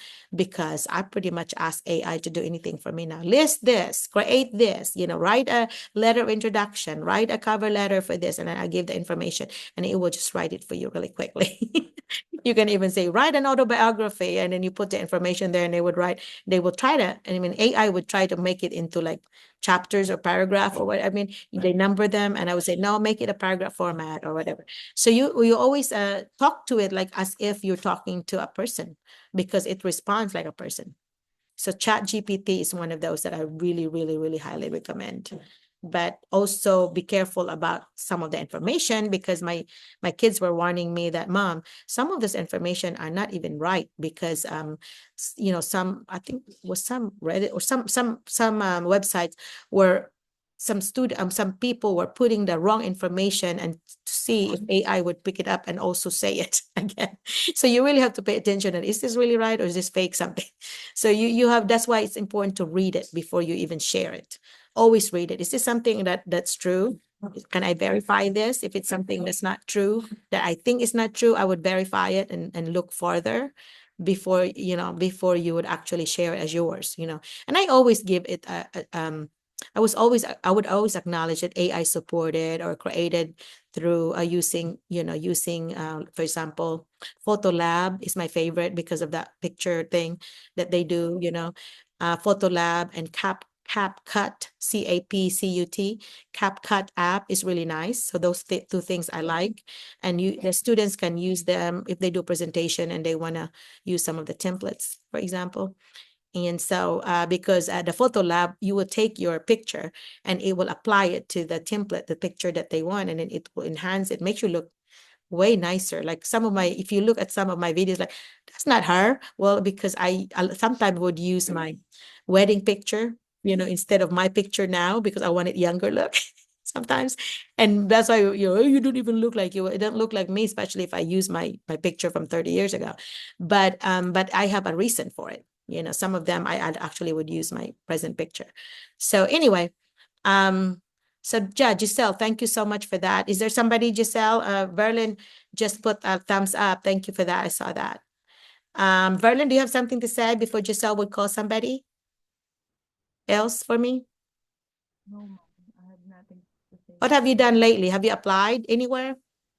Yes, I've been applying, continue apply to the website Okay. that I saw. Okay. Thank- Yeah, well, good. Have you had any response? Yes, they told me to upload the needed documents. Okay. If you're not getting interviews and you've done so many, you may want to resend me your documents, or remind me by email to check your document that I already have, because I could see if it needs tweaking, and I could help you edit it. I've done it with so many teachers, and they said after we did that, then they got some interviews. It sounded more Americanized, but you can do that with Chat GPT as well. You can take your cover letter now, copy and paste it to a Chat GPT message thing, and then you say the word revise with it, and it will revise it for you, and it makes it sound so much more professional. So you can do that, or you can have me do it, and I don't mind doing it. So yeah, just send me an email, shoot me an email, and say, Dr. Merlina, will you please help me edit my my resume and cover letter so I can get some interviews, something like that. I've done that in so many, and they've acknowledged that really helped, get some interviews. So if you've sent dozens and no response, there's something that we could do, maybe improve it. Okay. Because they don't know you until they get you an interview. And so in order to be on the yes part, to be interviewed, you need to impress them with your resume and cover letter. That's what it is. Okay. All right. Thank you. Yeah, do that, please. Yeah. So Giselle, who is it that you want to talk to? We had talked to a male, so we can talk to a female. I always do that in my classroom. I make sure that I call boys and girls different time, not 3 in a row. Ma'am Vanessa, iniwan, Doc. Huh? Taken. Vanessa, anyone? Vanessa? Okay, Vanessa anyone. Yeah, I love your last name, by the way. Vanessa is a really nice name too. One of my really good friends, Vanessa. I thought of her when I saw your name. So Vanessa, you want to talk to us? Do you want to turn on your camera? Are you ready for that? Or do you rather just listen today? Some of you, you feel much more comfortable to listen the first time, and maybe next time you can be ready and to talk to us, and that's fine. Just like in the classroom, we never force someone. We never force our students and put them in a corner like that. So I always would give them an out, if you want to do this. So if you want to do this, do you want to ask a friend to help you? I would always say that to students if they don't know the answer, instead of like embarrassing them. So I want you to call a friend. Do you want to help you? And then of course they're going to raise their hand. Okay, I'll pick so and so. So that you empower that child instead of embarrassing that child that they don't know the answer. I would always have them that, I'll call a friend. Remember, we're a family here. Call a family member here. So do that if you want to. So Vanessa, if you don't want to talk to us, you can pick somebody from the group and tell me to talk to them.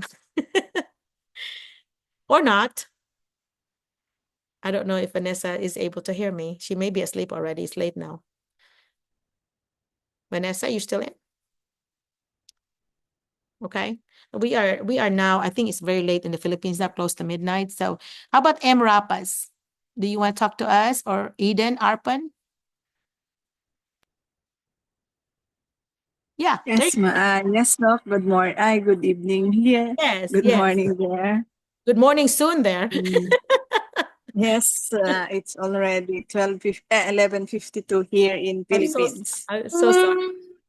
We were also running late. That's yes, Doc. So it's my second time attending in your Zoom Okay. meeting, Thank you. But this is the and first time you talk, because I just now remembered your name. Is that right? Did you talk? yes. Po. You have a cute Uh, kid there, looks like. He's trying to get in. yes, Kid. yes, po. That's why I did not answer uh, the light because he is already awake. Oh, sorry. Yeah. So I'm teaching in elementary school as grade 6 teacher, and also I'm handling as in our school I'm handling as guidance teacher for our 1,900 pupils. Okay. Students. I assign as guidance designate. Okay. I am And assigned. also, yes, and also I am assigned as LIS and data management coordinator, Job. uh, in which I am the one who will have the access on the data of the pupils and also for the teachers Okay. in Do our you do, school. do you not have the teachers have access to it? Like, do you only assign one person to have the access, or do you not give access to everyone? Because in here we do. So uh in LIS or data management coordinator, I am the one who have the access, but as advisor they have the access also on their sections. Okay. But for the whole school and for the whole enrollment, I am the one handling for it, and I am the one who responsible for the concern issues of the students, and when they enter in our school, if they are drop out or they are stopped on their schooling. So I am the one then to solve that problem. So I will address the issue to our division office. But Okay. also I am teaching TLE and What does TLE mean? TSP, What does TLE mean? Technical Livelihood Education, which Okay. is composed for uh, home economics, agriculture, uh, The elective. computer. Okay. The elective. Yes. Yeah, make sure that when you talk to in the interviews, make sure you if you do any acronyms like that, always tell them what it means because it's not going to be the same as Okay. okay, yeah. That's a good Okay po. Yes, Doc. reminder there. Thank you. Yeah. Well, Okay looks like po. you play so many hats in your school. You have so Yes. Yes, and also before I assigned for grade 6 level, I also handle grade 1 for 10 years. So from 2000 from October 28, 2009 up to 2019. Okay. So you could say things like, I am so and so, and I have handled this grade to this grade, this range Yes. from first Okay. grade to whatever. And another other Yes. roles other roles that I play include this, and this. You can do that, Okay. Yeah. And you don't Yes. have to tell them the years either. Yeah. You just be concise about it. But yeah, that's good that you play a lot of roles because you know what that tells me as an administrator would be like, oh, I can trust this person to do, to assign this person some roles that I need help on. So like, for example, I was an ESL coordinator, in my school. Yes. And in America, when you assign major things like that, they usually give you extra money. And I don't know in Philippines if they do or not, but they would give you, Mm. call it, they call it a stipend here. So a stipend is like extra Yes. $500, $800, depending on what the school does. But, like coaches, and they coach after school. So they get stipend, they get paid for that, for Oh, their, yeah. So anyway, all right. Well, thank you so much for staying up and talking to us, Eden. Have you been applying yes. www.schoolspring.com? Have you been applying? Did I lose her? I may have lost you. Yeah, I encourage everyone to apply, and I don't know if Eden is still here or not. Eden, come back when you can. Is there anybody else, Giselle, that want to talk? Raise your hand if you don't mind. Tell us if you want to talk, because I would never want to, force you to talk if you don't want to. But to see your hands would be nice, would be helpful for us because I'm about to say bye pretty soon. So if you really want to talk, this is your last opportunity to until the next meeting. And our next meeting is going to be November 16th because we skip on the 9th because remember we always skip every other Saturday. So we skip the 9th, which is next week, and then we come back on the 16th. We use the same link and the same time. So if you don't have that link, you may want to email me at mcculloughmerlina@gmail.com, or you can contact me on Facebook and I will be glad to send you that link, okay? I think Mike or I had also posted it in the past, and it's anyway in the Facebook. We posted the link, and it's gonna be on the featured, maybe on the featured part where it's always there. So find that if you want. So also when I post the Zoom, recorded Zoom, you could also ask that question there, and then that way you can find it later. Yeah. Okay, so nobody else, nobody raised their hands, Giselle. Nobody, Doc. And I let me think just encourage who's left. There are not very many now. So yeah, I thought, yeah, Leah, we only have yeah, there's not very many. We lost like a third of, 2/3 of them. But anyway, so I'm gonna say bye, and Giselle, I want to thank you for co-hosting along with Mike, who left because he had to go somewhere. And I want to thank everyone for being here and for being so patient with the number of hours that we do talk, and also for being a member of ITSA. And don't forget to check ITSA Facebook and YouTube, okay? Because I hope that they are useful. They have useful instructional materials for you.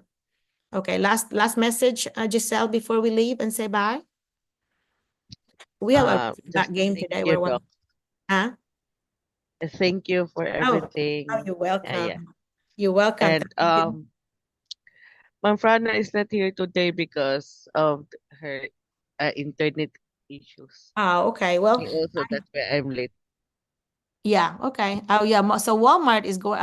Mike said that he's going to Walmart to have car change. They bought my car. They bought my Prius. So they are, yeah, he's taking care of it because he was asking me about it before. And who is it that said thank you? Leo. Leo said thank you. You're welcome, Leo. I enjoyed talking to you. Okay. All right. So we'll see you on Facebook, on YouTube, or you can email me, okay? All right. Bye guys. Have a great week coming up.